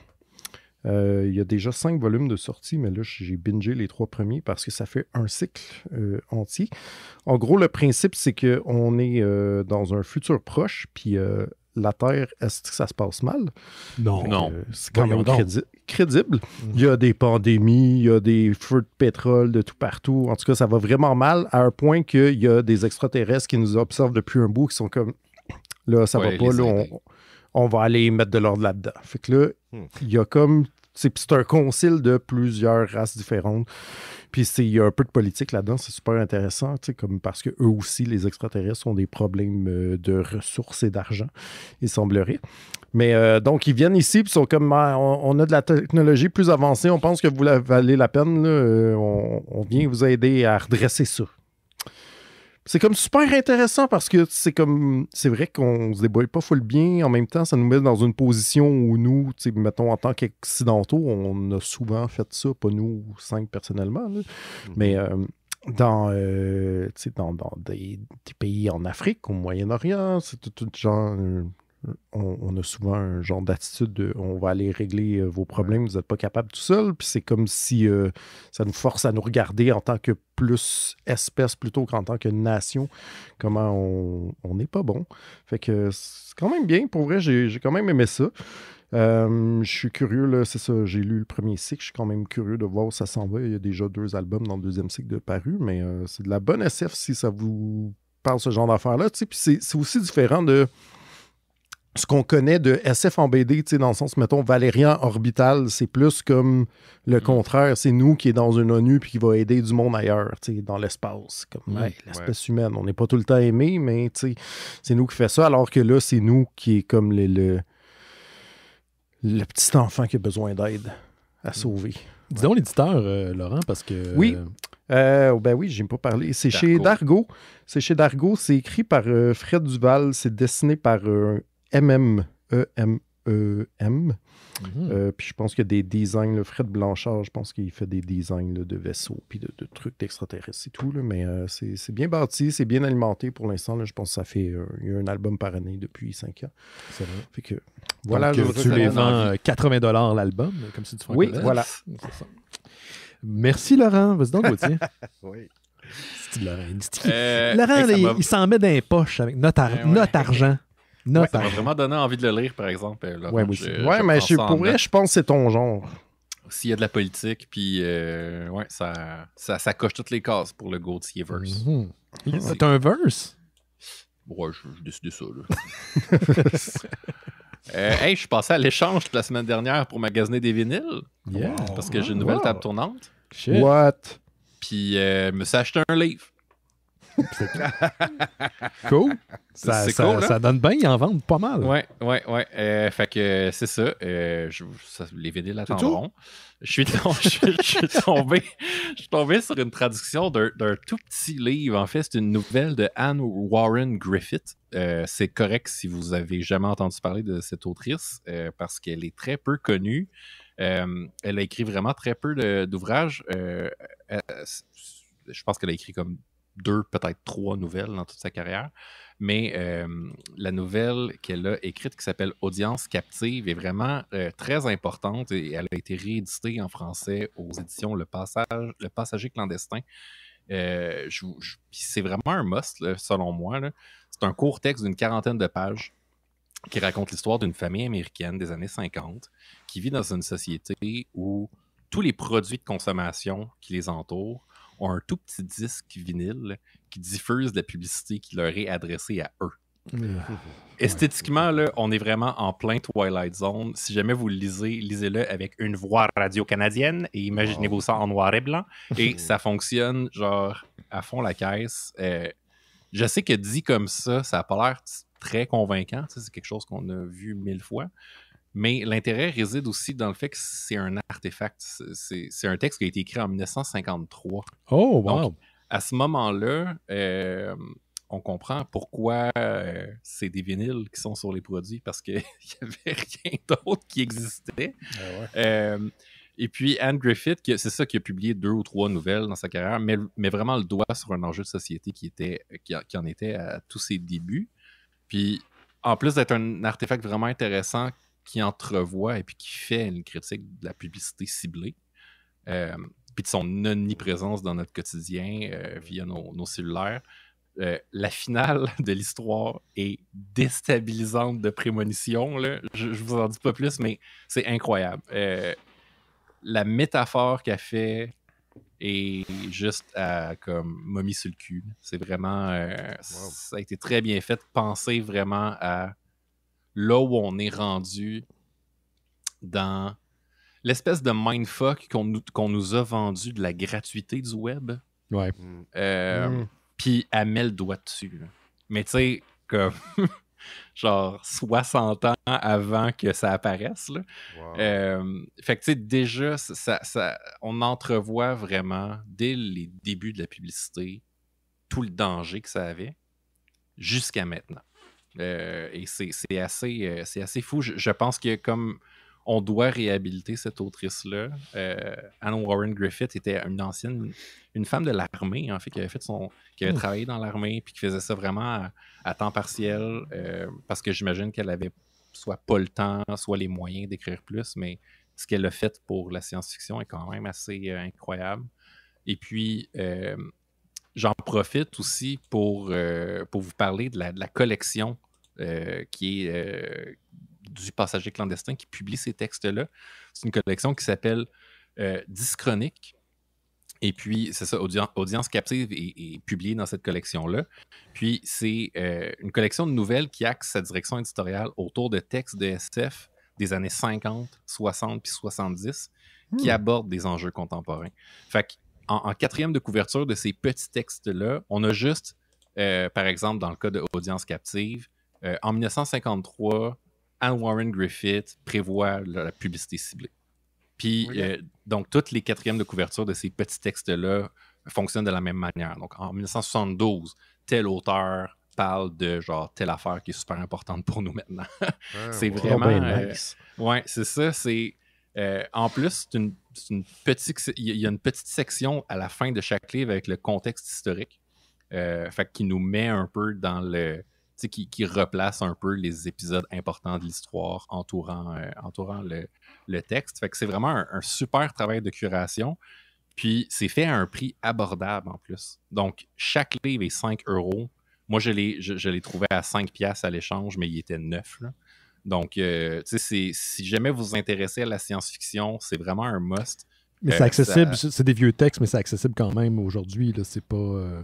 Ouais, c'est ça. En fait, je suis allé à l'échange, je l'ai acheté en version usagée, mais c'est nouveau. Là. C'est pas une vieille collection. Puis en plus, les couvertures sont belles. Ah, ben ça, j'allais te demander. Ouais. Si... Fait que je peux vous la montrer pour ceux ici là, qui sont en ligne. Là. C'est super. C'est super simpliste. Là. C'est simple, c'est pas simpliste. Là. Donc, c'est un fond gris avec une télé puis une madame qui tient une boîte de cornflakes. Ouais. Donc, c'est ça, c'est l'esthétique années 50, là, vraiment. Là. Donc, voilà, c'est... puis vous voyez, c'est tout petit. Là. Ça sert genre en une demi-heure. Là. Parfait, ça. Fait que, pognez-vous ça, c'est malade. Merci, Gauthier. Vas-y donc, Jay. De quoi je vous parle? Je sais pas. Bonne question. Parce que je pensais le skipper, puis finalement, j'ai envie d'en parler. Hier, j'ai écouté un crime drama québécois qui s'appelle Arsenault et Fils. Ah oui, sur Crave, qui est un film sorti l'année dernière. Et j'ai capoté. J'ai trouvé ça malade. C'est un des meilleurs films. Quand je dis crime drama, on s'entend, là, c'est des histoires thriller un peu basées sur la criminalité, mais là, on est sur la criminalité on parle rarement de ça au Québec, qui est sur le braconnage. Mm-hmm. Fait que du monde qui ont comme une espèce de système illégal pour vendre de la viande et pour chasser, tout ça. Puis, bref, c'est fou. Fait que c'est Raphaël Ouellette qui a fait ça. Moi, c'est le premier film que je vois de lui. Je sais que c'est un réalisateur qui a produit beaucoup de films avant. C'est mon premier et je veux le conseiller à tout le monde parce que on parle rarement de films québécois ou mystérieux. C'est vrai. Puis pourtant, il y a des affaires vraiment hot. Simon en parle souvent. Non, c'est pas vrai. Simon parle souvent de films québécois. Oui, Simon, il ramène le réflexe keb culturel. Oui. Ouais, c'est ça. Fait que c'est avec... moi, la seule actrice que je connaissais, c'est Karine Vanasse, là-dedans. Karine? Elle est super mature. Elle est super mature? Hein? Ah ouais? C'est quand elle est arrivée dans le milieu culturel, mais on n'arrêtait pas de dire ça. Puis on l'a repris dans. C'est une joke très 2009, Mystérieuse étonnante. Ok, donc je l'avais pas. C'était avant que je sois là. Oui. Mais on pourrait demander à ChatGPT si Karine Vanasse est mature, puis il nous sortirait peut-être de quoi. C'est ça. Fait que c'est disponible sur Crave, puis il y a plein de films québécois sur Crave. Fait que, pour vrai, il y a vraiment du bon stock. D'ailleurs, le prochain que je vais écouter, c'est Très, très belle journée. Mais on en avait parlé à l'émission. C'est ça. Ouais. Fait que, à suivre, peut-être que je vais commencer à faire une chronique film québécois. Je pense que j'ai fait peur au Réal parce qu'il m'a écrit pour me remercier des mots que j'avais dit sur son film. Puis j'ai dit, ben cool, je suis content que tu as apprécié ce que j'ai dit. Puis la preuve qu'on est dans une simulation, j'allais écrire à ton attaché de presse pour dire que j'avais le lien, pour y pitcher le lien vers le film. Puis je sais pas s'il a catché la référence au film. Puis il m'a jamais répondu. Puis j'ai fait, oh, OK. Ouais, mais je pense qu'il est sur un tournage parce que moi, il m'avait écrit genre, hey, on ira prendre une bière. Puis là, Le monde, il te parle à toi. T'es accessible, c'est Jake. Ah, c'est le fun. Non, mais justement, là, j'y ai réécrit puis il m'a jamais répondu. Ah, fait que, tu sais, je pense que c'est ça. Tu sais, c'est ça la vie de réalisateur. Ben oui. T'es à la maison pendant 9 mois. Puis là, un moment donné, tu disparais, puis t'as plus de vie, puis t'es rendu genre au Congo, puis c'est où que Johan était, là? Il était à Guadeloupe? Les Canaries. Ouais, les Canaries, ouais. C'est ça. C'est ça la vie de réalisateur. OK. Fait que là, j'ai un petit cadeau pour Laurent, parce que tantôt, au début d'émission, Laurent, je parlais de... Hey, c'est vraiment une plaie à soir, là, des espèces de... Ouais, ignorez-les, là, tout le monde. Ouais, ben, je regarde même pas le chat. Ben non plus, je veux pas, parce que ça me déconcentre. Je monitore 3 affaires en même temps. Non, mais j'ai... sur le Discord des Mystérieux, Laurent, il y a quelqu'un qui pose une question à GPT Chat ou ChatGPT. Demandez si Jake était membre full-fledged. Je sais pas si tu as entendu ce segment-là.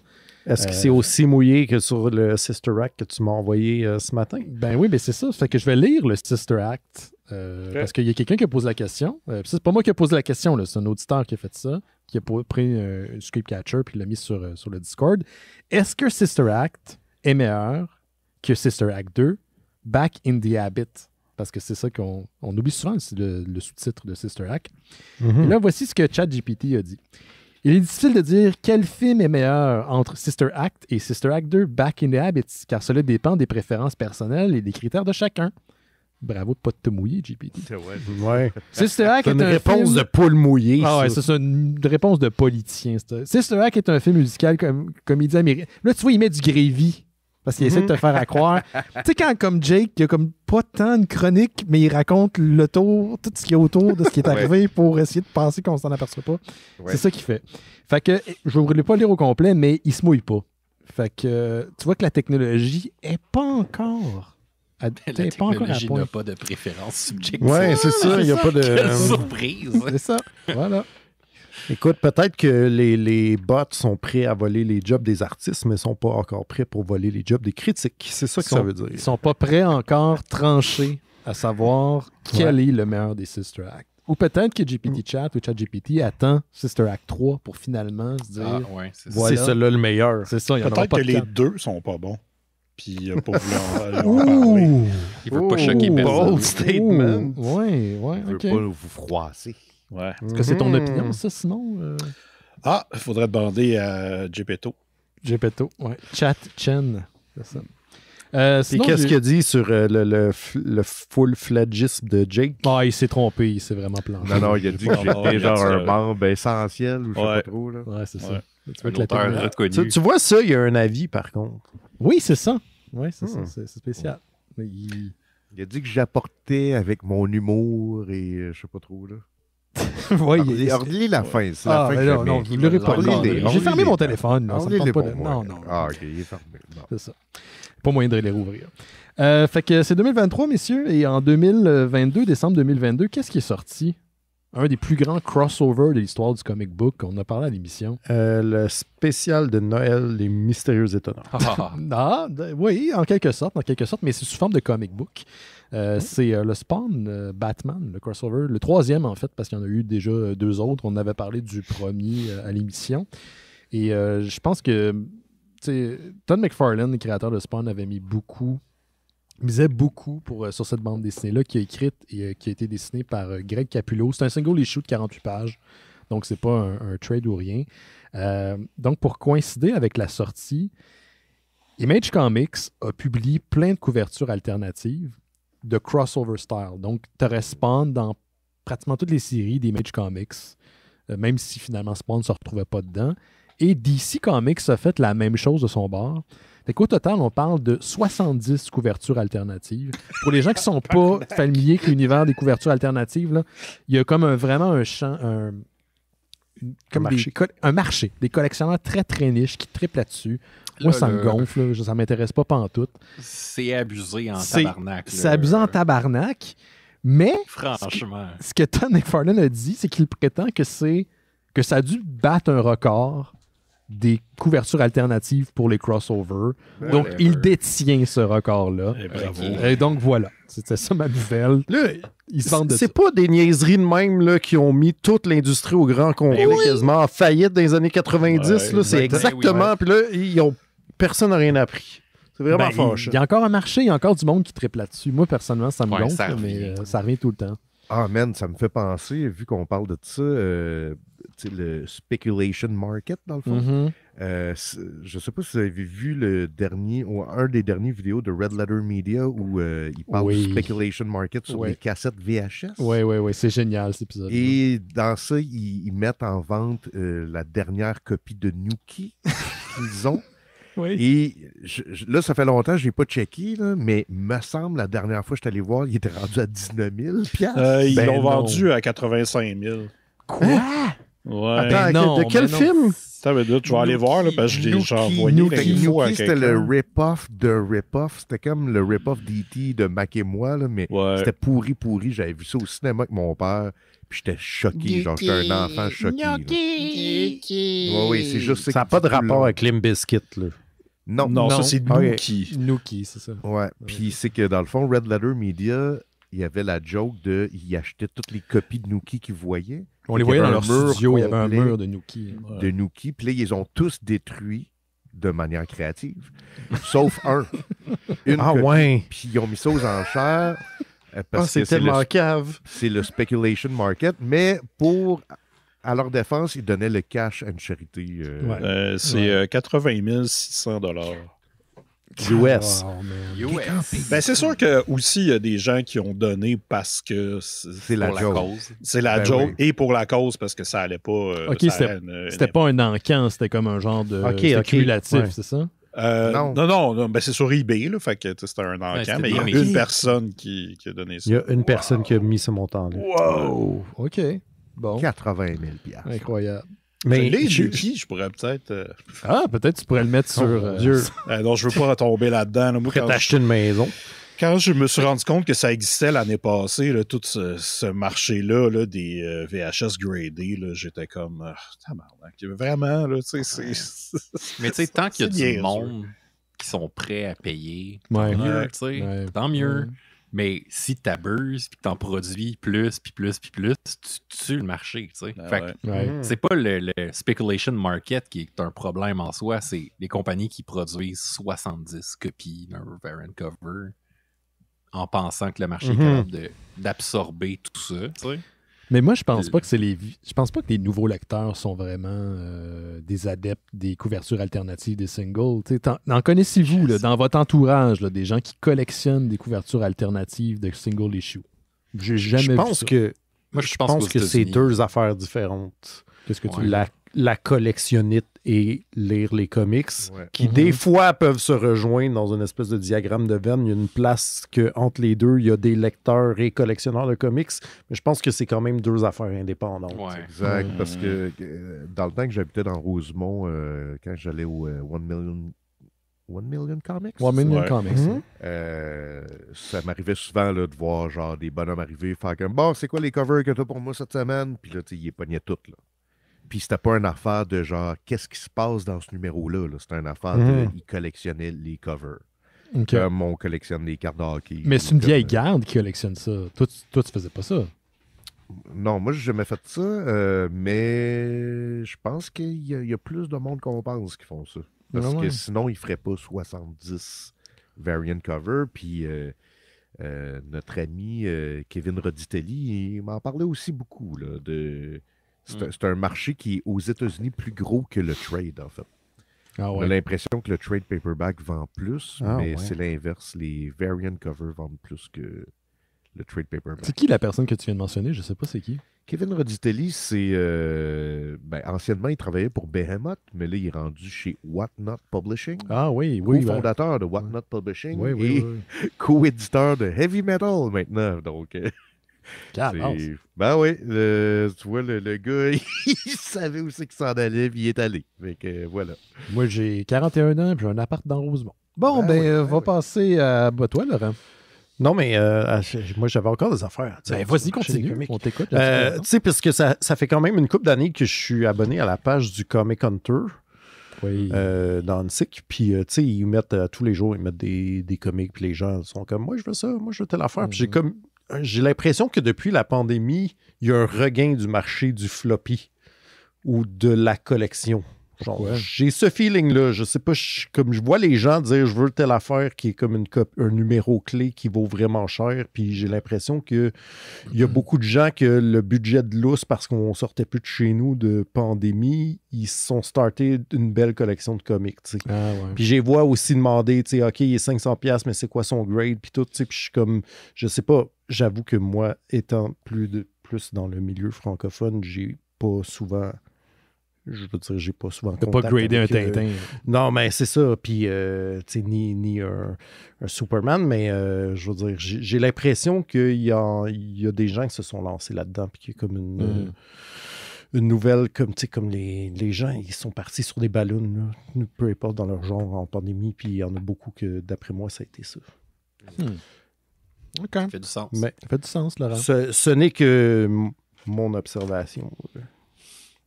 C'était intéressant. Voilà. Vas-y donc, Laurent. Mais sinon, moi, je voudrais parler de prochains comics aussi. Parce que j'ai vu que notre ami Algofa, je ne sais pas si vous avez déjà parlé de ça. Oui. Asti, en plus, j'ai oublié de prendre des notes, mais il m'a envoyé des informations par rapport à ça. Fait que tu viens de me sauver le cul, Laurent. Ben, ça me fait plaisir. Yes. Pour ceux qui ne le replacent pas, là, on avait déjà parlé de son excellent livre Sombre Bagarreur, qui était paru chez Pau, qui était une espèce de... Dragon Ball. De Dragon Ball, mais sur l'acide, là. C'est genre des fusions sur des fusions sur des fusions. C'était malade. Le titre anglophone était incroyable. C'était quoi? C'est quoi donc? Dark Angels of Darkness. Comme ça. Il a annoncé, là, je savais même pas qu'on pouvait faire ça, là. Il a comme pré-annoncé une campagne Kickstarter. Ouais. C'est-à-dire que la campagne n'est pas encore startée, mais vous pouvez vous abonner pour avoir toutes les nouvelles dès le day one que vous pouvez donner de l'argent. C'est sa nouvelle série qui s'appelle effectivement Gauthier Arc Gym. Et il y a quelques pages en extrait et c'est exactement ce que le titre dit, c'est-à-dire que c'est des orques qui vont dans un gymnase s'entraîner à soulever des poids. Ça a l'air vraiment absolument incroyable. J'ai jamais pensé à un tel concept et je suis ravi que ce soit Al qui pense à ça parce que je suis sûr qu'il va nailer ça. Fait que, écoute, il n'a pas donné de date dans son post, mais ça va être au mois de février, une campagne Kickstarter. Encore là, on annonce plusieurs variantes cover. Pas 70, par exemple, genre 5-6. Puis ça aussi, je savais pas, ça va être publié par Lethal Comics, qui semblerait qui est une nouvelle maison d'édition runnée par Andy Bélanger et Carl Kirsch, qui sont des alumni du studio Lunac. Yes. Je savais même pas qu'ils s'étaient starté ça, mais... c'est leur imprint maison. Là. C'est-à-dire que les bandes dessinées qu'ils font indépendantes là, pour eux, ils publient ça sous la marque Lethal Comics. Fait qu'Algofa va publier son recueil, ou c'est plutôt sa BD sous cette étiquette-là.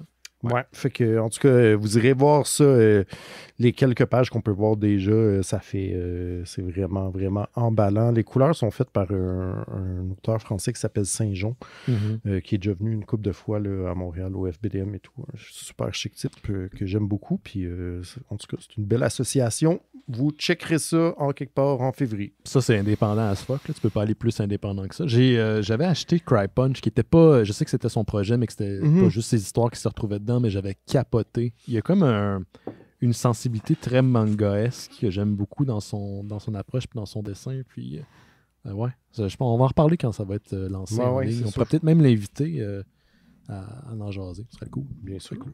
Merci, Laurent, de m'avoir sauvé le cul de parler de ce beau projet. Est-ce qu'il y a quelqu'un avec quelque chose d'autre à partager avant de partir en petite pause, avant de parler de la bande dessinée de la semaine? Vas-y. Moi, je veux juste... je vais faire ça très rapidement, mais je voulais juste vous garder au courant de où je suis rendu dans les X-Men. Sure. Dans les classiques. Là, je suis rendu après que Rob Liefeld et Jim Lee soient partis. Et j'approche beaucoup du crossover Executioner Song. Donc, j'ai hâte parce que Jake m'en a parlé beaucoup. C'est mon entrée dans les X-Men. C'est ça. Fait que, tu sais, j'ai passé à travers le X-Force de Rob Liefeld qui était pas facile. Mais bon, c'est un goût, là, mais... puis, j'ai pas grand-chose à dire, en fait, mais j'ai toujours du fun. C'est juste que c'est moins bon que quand Claremont était là. Je dois l'avouer. C'est... Je pense que c'est dans un creux en ce moment avant de pogner des grosses bottes. Ouais, mais tu sais, j'ai encore du fun, puis j'aime beaucoup l'exploration avec des nouveaux personnages, puis j'aime beaucoup le titre Wolverine de Larry Hama, on creuse beaucoup dans ses souvenirs ou ses faux souvenirs, fait que c'est le fun de pas savoir qu'est-ce qui est vrai, qu'est-ce qui est pas vrai. Mais c'est ça, je donnerai plus de détails la prochaine fois. Excellent. T'as-tu mis à jour ta liste de lecture pour les gens qui suivent le Patreon? Pour le classique, oui, pas pour le Krakow, malheureusement. Excellent. Si vous allez sur le Discord des Mystérieux Étonnants, vous êtes abonné au Discord des Mystérieux Étonnants, dans la section BD, manga, comics, en haut à gauche, en haut à droite, plutôt, il y a un petit écusson ou une petite pin. Puis vous cliquez là-dessus, puis ça mène vers 2 Google Docs, puis c'est des listes de lecture de Simon des X-Men. Donc, tout y est, si ça vous intéresse. D'ailleurs, oui? Tu voulais racheter moi aussi, j'aurais une petite affaire à mentionner avant, mais parce que j'ai regardé ça au chalet la semaine passée, le nouveau de David Cronenberg, Crimes of the Future. Puis ça me honte depuis, parce que... J'ai l'impression que c'est une nouvelle que Jake voulait parler, puis que tu viens d'y piquer. Ben non, mais en fait, c'est pour ça que j'aimerais ça qu'on en parle ensemble. C'est bon. Faites donc un podcast. Beaucoup de Cronen et beaucoup de Burke. Cronenberg. Cronenberg chez d'or. Pour vrai, je le ferai. On aurait du fun. Mais c'est que je pense pas que c'est son meilleur film, mais je trouve que ça ressemble à rien. Genre, c'est tellement fucking weird, c'est tellement dégueu, mais c'est comme si c'est pas violent. C'est juste ses concepts sont tellement weird puis dérangeants. Puis je suis comme, comment tu peux me mettre autant mal à l'aise, genre, que ça, encore. C'est comme si ça me fâchait là, qu'il est encore capable de me faire ça, tu sais. Mais je veux pas rien spoiler, mais en tout cas, il y a des organes. Il y a beaucoup d'organes. Nice. Kristen Stewart là-dedans, man. Kristen Stewart est dans un film de Cronenberg. Ah oui, mais c'est de l'anti-casting. Elle fait le personnage que tu t'attendrais jamais qu'elle fasse. OK. Elle est incroyable. Je la trouve malade là-dedans. Mais moi, il y a une affaire qui m'a fait beaucoup rire, je pense, mais pas de façon volontaire, c'est que le personnage de Viggo Mortensen, le film il est super sérieux, voire limite drabe, mais tout le long, il est habillé un peu comme Igor dans Young Frankenstein. Il manque vraiment juste qu'il louche vraiment fort. Puis là, j'étais comme pas capable de décrocher que c'était dans ma tête un peu le même personnage, genre. Fait que si vous l'avez pas vu, j'ai de vous le gâcher. Mais... C'est drôle que tu dises que le film est sérieux parce que moi, j'ai ri plusieurs fois. Là. Je pense je pense qu'il y a un niveau qui veut te faire rire. Là. Il y a définitivement un niveau d'humour, mais il est super pince sans rire, mettons. Il n'y a pas des blagues. Là. C'est juste qu'une monnaie, c'est tellement over the top que t'es comme Chris, c'est vraiment drôle. Mais le ton est quand même limite stoïque. Oui, il n'y a pas un cheval qui crie à chaque fois qu'on prononce le nom de... Non, c'est ça. Voilà. Mais en tout cas, si ça vous tente de voir des affaires qui ressemblent à rien d'autre que peut-être du Cronenberg, en tout cas, il est encore capable. OK. Excellent. Hey, juste avant de passer à la pause, vous rappelez qu'on a un petit Patreon. C'est une plateforme qui nous permet de faire en sorte que les Mystérieux Étonnants gardent les lumières allumées. Et durant les fêtes, de la longue période qu'on a pris de pause, vous avez continué à donner au Patreon des Mystérieux Étonnants. Donc, on vous remercie. Il n'y a personne qui s'est désabonné. Si vous voulez sur mystérieuxétonnants.com, en haut à gauche, il y a un bouton « Faire un don ». Vous cliquez là-dessus, ça vous amène vers Patreon. C'est une plateforme vraiment facile à utiliser.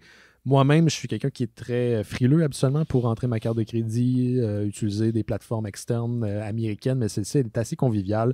Vous pouvez arrêter votre abonnement n'importe quand et en l'échange de votre contribution d'un café par mois. Un café, là, on parle de celui que votre job vous offre, pas le Starbucks en bas. Vous faites en sorte que, c'est ça, on existe. On vous offre des petits cadeaux. Un podcast exclusif qui s'appelle Bifurcation. Vous avez également Terre humaine chez Isidore. Vous pouvez aussi nous encourager en parlant du podcast, le partager, donner un petit 5 étoiles sur iTunes. Et le Patreon vous donne accès au Discord des Mystères Étonnants où durant la semaine, les gens se partagent des articles, ont des discussions, écoutent des films. C'est vraiment une belle gang.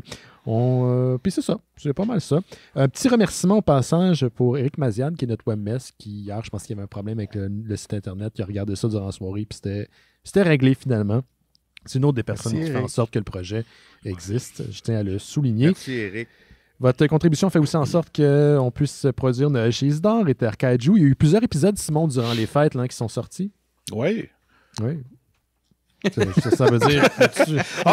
Oui. Tu peux vendre ta shit, là. Oui. On a eu 2 épisodes crossover avec Tu me niaises. Donc, et les vidéos devraient être disponibles, je crois, ce mois-ci pour tout le monde. Vous n'avez pas besoin d'être Patreon, donc si vous êtes patient. Yep. Puis, on a fait un live aussi au cinéma public. Ça s'est bien passé, je pense. Oui, super bien. C'était un court épisode, mais c'est parce que aussi il y avait des présentations de courts-métrages après. Ouais. Mais c'était un bel endroit, c'était le fun, il y avait du monde. C'est ça. Puis là, on travaille bientôt sur notre épisode sur le Bye Bye 1992. Génial, excellent. On est sur Apple Podcasts, Google Podcasts, Stitcher, Spotify, Amazon Music, Facebook, Twitter, Instagram et mystérieuxétonnant.com. J'ai gardé la plateforme SpeakPipe ouverte. Je veux vous inclure dans le show cette année en 2023. Donc, laissez un commentaire, suggestion de lecture, quelque chose qu'on a dit, que vous avez aimé, que vous n'avez pas aimé, que vous voulez rétablir le tir. Vous avez une question pour nous autres. Allez sur speakpipe.com/mystérieux, MYSTERIEUXE. Et vous laissez un petit message vocal et on va pouvoir le passer à l'émission. Donc, c'est tout si simple que ça. On prend une petite pause, on revient dans quelques instants avec Sea of Stars, volume 1, Lost in the Wild Heavens. Ya, ya, ya, ya. Ya, ya, ya, ya, ya. Vous écoutez Les Mystérieux Étonnants. On va maintenant parler du sujet de la semaine. Et cette semaine, c'est une bande dessinée de Image Comics écrite par Jason Aaron, Dennis Alum et Stephen Green. Ça s'appelle Sea of Stars, volume 1, Lost in the Wild Heavens. Je pense que je l'ai mentionné, Image Comics. C'est un duo père-fils qui sont en fait des camionneurs de l'espace. Le père vient de perdre sa femme, donc la mère du petit, qui a environ 8 ans. Et le vaisseau est attaqué par ce que je pourrais appeler le pire cauchemar de l'astronaute que serait Jake.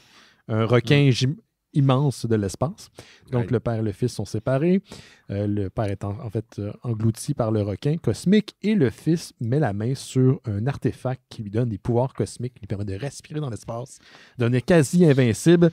Artefact qui est en fait qui appartient à un peuple nomade des étoiles. C'est funky, c'est coloré, ça se prend pas au sérieux, mais en même temps, ça peut être extrêmement violent. On parle d'un univers là, cosmique, pensez à l'univers de l'interprétation cosmique que Marvel peut en faire de l'espace. Là. C'est coloré, c'est saturé, ça fait pas de sens, c'est pas c'est pas le trou sans fin noir qui est la vérité, qui est le véritable espace. Ouais. Et donc, c'est ça. On va faire le tour rapidement pour connaître l'opinion des gens et on va en parler davantage par la suite. Commençons par Simon. Vas-y, Simon. T'es sûr que tu veux commencer par moi? Même si t'es négatif, c'est correct. C'est ça qu'on va entendre. Je trouve ça... je sais pas. Je l'ai lu, puis j'étais comme dedans, parce que Jason Aaron, j'aime bien ce qu'il fait d'habitude. Puis là, je le lis, puis à un moment donné, je suis comme... Ça vient pas me chercher pantoute. Je sais pas ce qui se passe. Puis il y a des fois même que je trouvais que le dessin était pas clair. J'essayais de voir, OK, là, elle rentre dans lui, fait que là, elle tasse, mais genre, j'avais de la misère à voir qu'est-ce qui se passait. Puis quand la BD est faite, a fini, j'ai fait comme, non, je continuerai pas. Fait que, OK. C'est honnête, parfait. Gauthier, toi? Moi, il y a plein de choses que j'ai aimées. Relations entre les personnages, certaines relations entre certains personnages que j'ai beaucoup aimées, d'autres moins. C'est vrai, je trouve ça quand même vraiment bien dessiné là, dans l'ensemble. Je peux voir certaines scènes où c'était comme, surtout quand il y a de l'action, certaines scènes où c'était un peu étrange, mais dans l'ensemble, j'ai aimé ça, mais en arrière de mon conscient de lecteur, là, de ma conscience de lecteur, il y a toujours cette petite peur avec les nouvelles séries de Image, tu sais, où je me dis... C'est un pitch pour un film. C'est ça. Puis dans quoi ils nous embarquent pour nous arrêter ça là, au deuxième trade? Puis tu sais, j'ai été traumatisé de Black Monday Murders. OK. Ouais. J'ai Southern tellement aimé Bastards. ça. Ouais, tu sais, j'ai Scalped aussi, je pense, qui n'a pas été Non, fini. Scalped, c'est Non, Scalped, ça a fini. Ça finit. Ouais, OK. C'était Vertigo. Vertigo. Ouais, c'est ça. Mais c'est Jason ça comme... Jason Ouais, Bourne. c'est ça. Ouais. Mais c'est ça, Black Monday Murders, j'ai tellement embarqué. J'étais tellement prêt là, à aller acheter mes trades. Là, au shop. Puis c'est ça. On saura pas quand le troisième trade va sortir. Puis là, je me dis, bon, ils nous font-tu encore le coup de... J'ai l'impression que Image lance comme ça des ballons sondes, là, comme ça, là, dans l'univers. Là, puis sans faire de mauvais jeu de mots. Là. Puis on sait pas trop, tu sais. Fait que c'est un bon premier trade. C'est intéressant, le cliffhanger est fun à la fin. En tout cas, on pourra continuer à parler. Parfait. Toi, Jake? Moi, j'ai beaucoup aimé le requin géant. En fait, c'est un mégalodon géant de l'espace. Oui, c'est encore plus gros qu'un requin. J'ai trouvé que son design était hallucinant. Mm-hmm. Puis plus tard, il y a un autre requin de l'espace, puis lui aussi, je le trouvais cool. Nice. Puis sinon, ben c'est ça. Moi, mon bout préféré, c'est clairement le fight avec Katana Man. Quand que Chainsaw Man, il jump. Hein? Non. Mais c'est ça. Comment dire? Je pense qu'il ne faut pas sous-estimer ou pas oublier que je pense pas que c'est nous autres le public cible. Je pense que c'est du young adult. Je serais curieux de faire lire ça à un kid de 13 ans, voir si il ou elle apprécie plus, parce qu'il y a quelque chose de vraiment le fun là-dedans. Il y a quelque chose de genre, on part à l'aventure, puis on rencontre des amis, puis let's go! Mais pour quelqu'un qui est plus aigri par la vie, peut-être que ça manque un peu de darkness ou un peu de je sais pas, un peu comme Simon, il n'y a rien qui me parlait là-dedans, puis... C'est dur à dire c'est quoi qu'on est moins accroché. Ben, pour moi, j'ai l'impression de savoir c'est quoi, mais on y reviendra plus tard. Ouais. Excellent. Toi, Laurent? Déjà, là, moi, je réalise parce que c'est moi qui ai suggéré la BD parce que j'avais la version française ici que je tiens dans ma main. À parce $50 que c'est un beau l'exemplaire. livre. 41,95. J'étais pas loin, je faisais une joke. Ouais. Sauf que là, j'ai réalisé juste avant le show que, en fait, moi, j'ai pas lu un volume 1, j'ai lu une histoire entière. Donc, je pense que j'ai lu 2 fois plus que vous autres. Oh, fuck. Sur ce coup-là, ce qui me fait dire, Gauthier, sois rassuré, je pense que le deuxième trade est définitivement la fin de l'histoire. Il y a définitivement une conclusion à ce que moi j'ai lu. Okay. Fait que là, j'essaie de me situer, je veux pas rien vous spoiler ou quelque chose, là, je suis comme mais je suis comme un peu comme toutes vous autres, là, c'est-à-dire que j'ai quand même aimé ma ride, j'ai quand même beaucoup aimé le dessin, même si effectivement il a fallu que je revienne plein de fois en me faisant voyons qu'est-ce qui se passe, je comprends rien, c'est qui eux, genre. Mais tu sais, c'est comme c'est un peu brouillon, mais c'est un dessinateur que j'ai envie de suivre, voir qu'est-ce qu'il va faire après, parce que je trouve qu'il y a vraiment de la personnalité. Overall, je trouve que c'est quand même c'est comme Daniel Warren Johnson light, en ton et en dessin, mettons, comme on a lu des affaires comme Murder Falcon, puis on était comme c'est bon, c'est vraiment épique, Puis là, j'ai comme l'impression qu'il y a un désir de ce souffle épique-là, mais que finalement, c'est pas mal des péripéties qui déboulent. J'ai pas l'impression que Jason Aaron il est comme j'ai une grande histoire à raconter avec des grands personnages. On prend pas assez de temps pour développer ni les relations, ni les personnages. On nous garoche des nouvelles infos comme ça. Effectivement, il y a un côté qui est très genre yeah, on nage dans l'espace, c'est cool. Puis mon Dieu, genre retrouver mon fils. Ouais. Très manichéen comme truc. J'ai apprécié la règle. J'ai un mélange entre Moby Dick et Taken. Ouais. OK.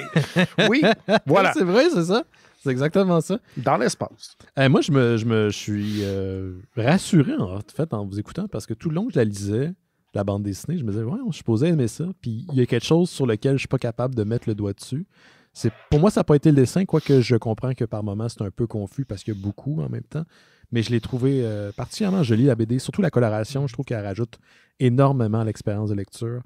Surtout pour venir appuyer cette idée d'un espace qui est cosmique, qui est coloré, qui n'est pas l'espace, disons, plus réel et campé dans la réalité. Mais ouais, ça m'a pris du temps. Je pense que c'est un indice. Des fois, tu peux être fatigué puis tu n'arrives pas à lire une bande dessinée, tu n'es pas dans le mood. Mais là, c'était la BD. J'arrivais pas à me concentrer dessus. J'arrivais pas à trouver mon rythme de lecture. Puis je trouvais pas mon compte. Et tous les éléments, pourtant, ils sont. J'aime Jason Aaron. J'ai trouvé que c'était pas nécessairement mal écrit. J'ai beaucoup aimé le personnage du père, particulièrement son histoire de survie sur la planète. Tout ce qu'il fait. En fait, j'étais plus intéressé par les péripéties du père que par les péripéties du kid, qui est finalement invincible. Mais non, j'arrivais pas, je suis pas accroché. Autant que je peux vous dire qu'il y a des BD qu'on a lus en 2022 que j'ai hâte de voir la suite, ou je serais curieux de voir c'est quoi la suite de ce qu'on a lu.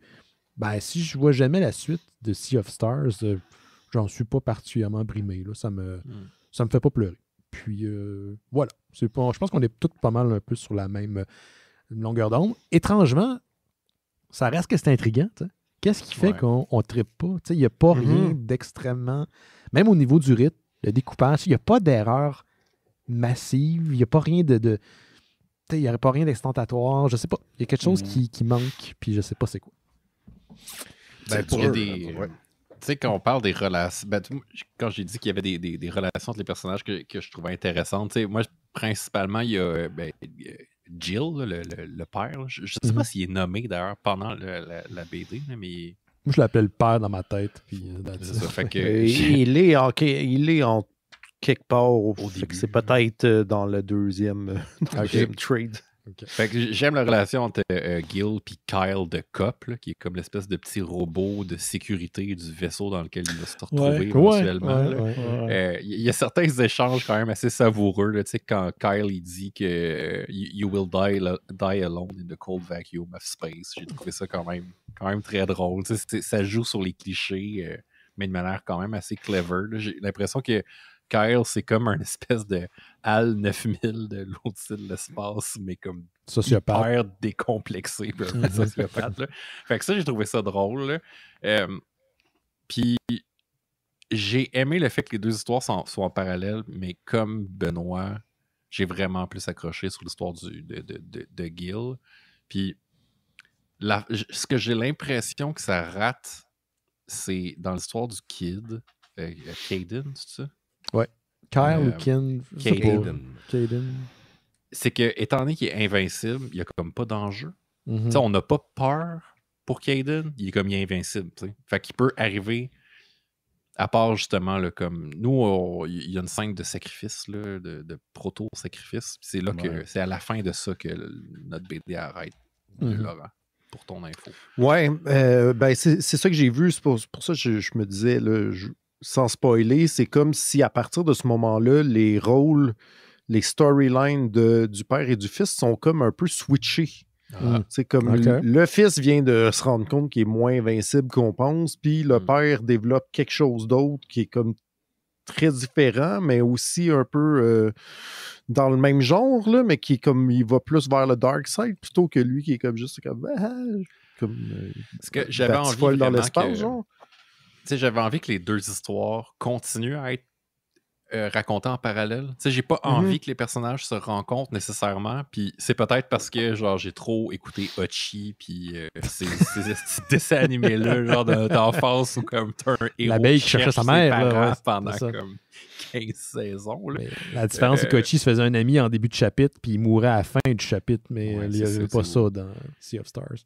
Fait que j'ai retrouvé un peu là, Rémi sans famille, etc. Fait que ça m'a comme réconforté. Ouais, je pense qu'il y avait, pour moi, il y avait comme le fait que le kid est invincible. Le seul moyen que ça devienne intéressant, c'est que tu te poses la question pourquoi. Mais là, j'étais comme, je m'en fous un peu.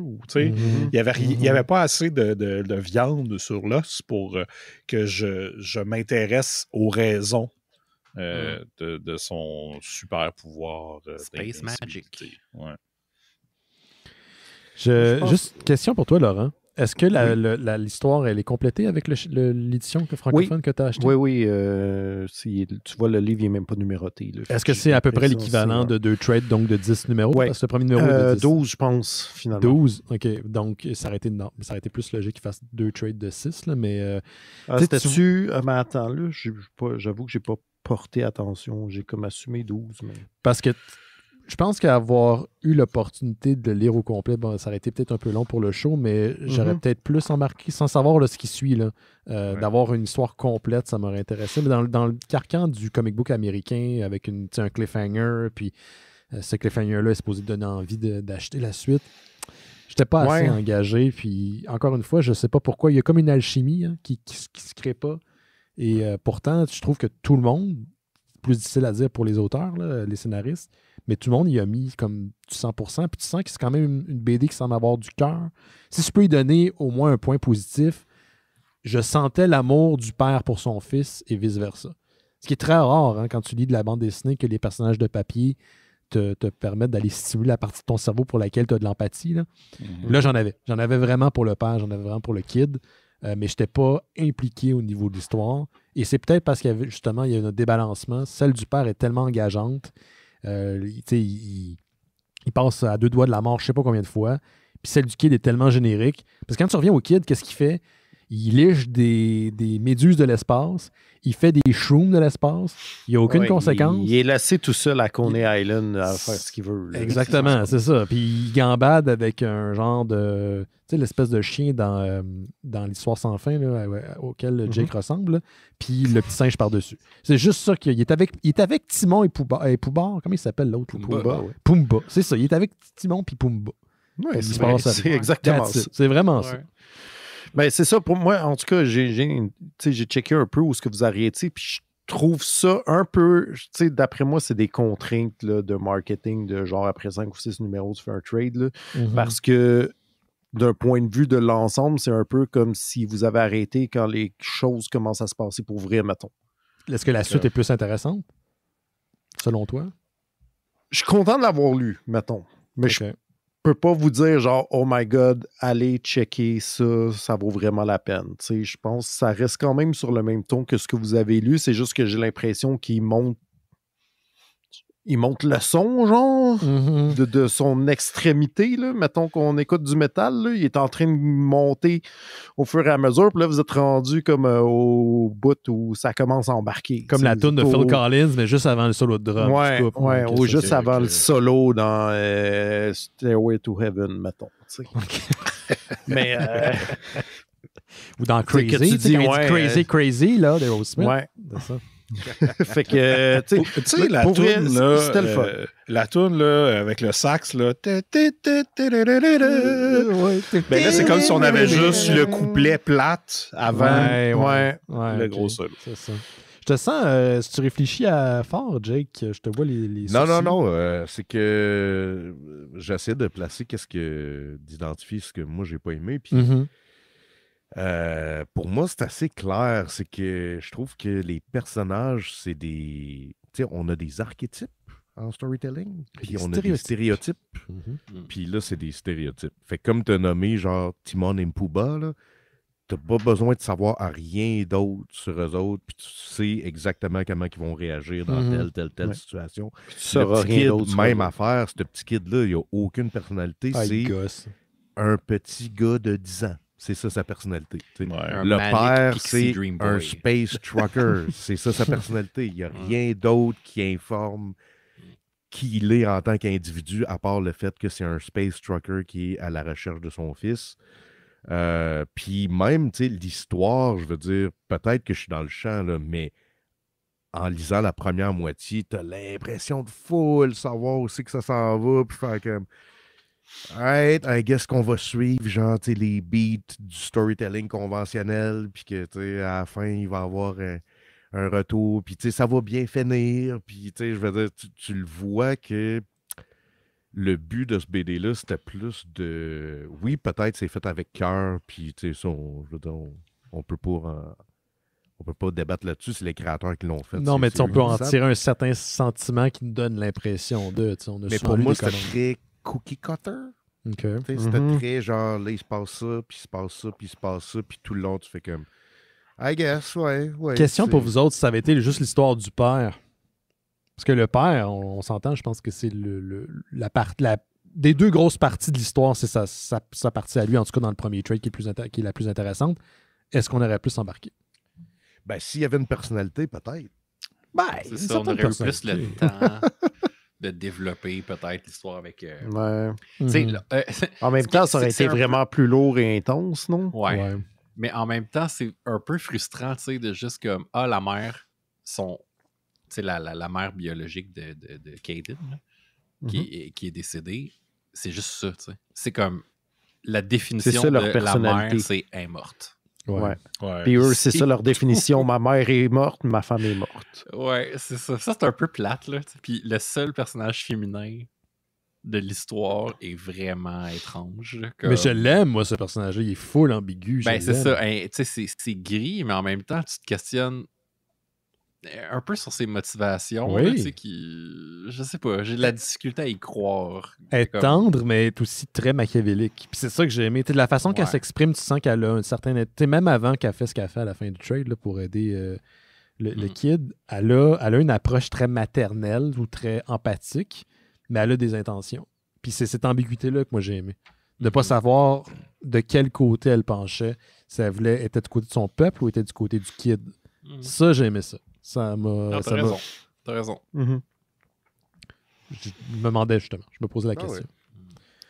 Mais je pense que c'est ça. Je pense que c'est vraiment ça l'affaire. C'est que en fait, si je synthèse tout ce qu'on dit, c'est qu'on comprend pas qu'est-ce que Jason Aaron est allé faire là-dedans. Genre, moi, je comprends qu'est-ce que... Ouais, c'est ça. Je comprends Denis Alloum parce qu'il a l'air d'avoir du fun au dessin, puis il dessine des affaires over the top, puis des requins de l'espace. Lui, je comprends 100% qu'est-ce qu'il fait dans cette ride-là. Denis Alloum, c'est co-scénariste. Ah, OK. Ouais, excusez, c'est Stephen Green, d'abord. Ouais, c'est ça. Bon, je vais suivre le bon dude. Mais c'est ça. Il y a 2 scénaristes en plus, puis c'est ça qu'on a, genre. C'est comme si personne avait osé... Il avait laissé le champ libre à l'autre, genre, comment il veut faire ça, je vais pas rien dire, genre, puis que finalement, c'est super comme générique, là. Tu sais, c'est ça, c'est pas personnel, tu sais. Ouais. C'est bien fait, mais c'est pas personnel. Ouais. OK, Léo. Est-ce qu'on a quelque chose à rajouter? Je pense qu'on a fait le tour pas mal. Hein? Ah ouais. Hey, j'en profite avant de vous laisser, de vous parler de l'invité de la semaine prochaine. On va recevoir l'autrice Boom, qui vient de sortir La Méduse chez l'édition Pau. Donc, elle va être avec nous et tout au long de l'émission. Et à la fin, on va parler de son album, un peu comme quand on reçoit des auteurs, des autrices ici, on parle de l'album une bonne partie du show. Donc ça, c'est la semaine prochaine. Puis sinon, j'ai comme pas vraiment d'annonce. Laissez-nous un petit message sur SpeakPipe. Ça serait le fun de vous entendre cette année dans le cadre du show des Mystérieux Étonnants. Puis sinon, on se parle sur Discord durant la semaine. Tu sais, je vais le dire, j'en ai souvent déjà parlé. Moi, ce qui m'intéresse, c'est faire le show. Tu sais, administrer des communautés comme sur Facebook, Instagram, ça m'énerve. Ça me fait chier, en fait. Moi, j'administre, c'est sur Discord où est-ce que le monde sont vraiment chill. Tu sais. Ça me tente pas de m'ostiner à savoir pourquoi la fille s'est supposée de Mary Sue dans l'album de Superman. Je m'en crisse, là. C'est pour ça qu'on n'est pas actif sur les réseaux sociaux. Le produit principal, c'est le show. Puis la communauté existe, c'est sur Discord. Donc voilà. Ben, hâte d'entendre ça, ce soundboard-là. Écoute, là, je l'ai peut-être trop hypé. J'aurais dû pas en parler puis vous surprendre avec la semaine prochaine. Ah, ben là. J'ai un peu la chienne. C'est quelque chose qui va évoluer. C'est ça. Oui, c'est sûr. Ça va commencer avec des affaires, puis à un moment donné, ça va être... Puis à moi, ça va être gossant. Puis ça va être des algorithmes qui vont parler à notre place. C'est ça. Il y a 2 personnes différentes qui nous ont envoyé 2 chats chat GPT d'un show des Mystérieux Étonnants. Wow. C'est assez particulier durant l'émission. Ouais, c'est ça. On est presque obsolète. Wow. Oui, mais ils n'auront jamais un gros débat sur lequel Sister Act est le meilleur. Fait qu'on a encore le champ. C'est vrai, on a encore l'avantage. C'est tout ce qui nous reste. Exact. Bon, faites attention à vous autres, tout le monde. On se voit la semaine prochaine. Ciao. OK, bye-bye.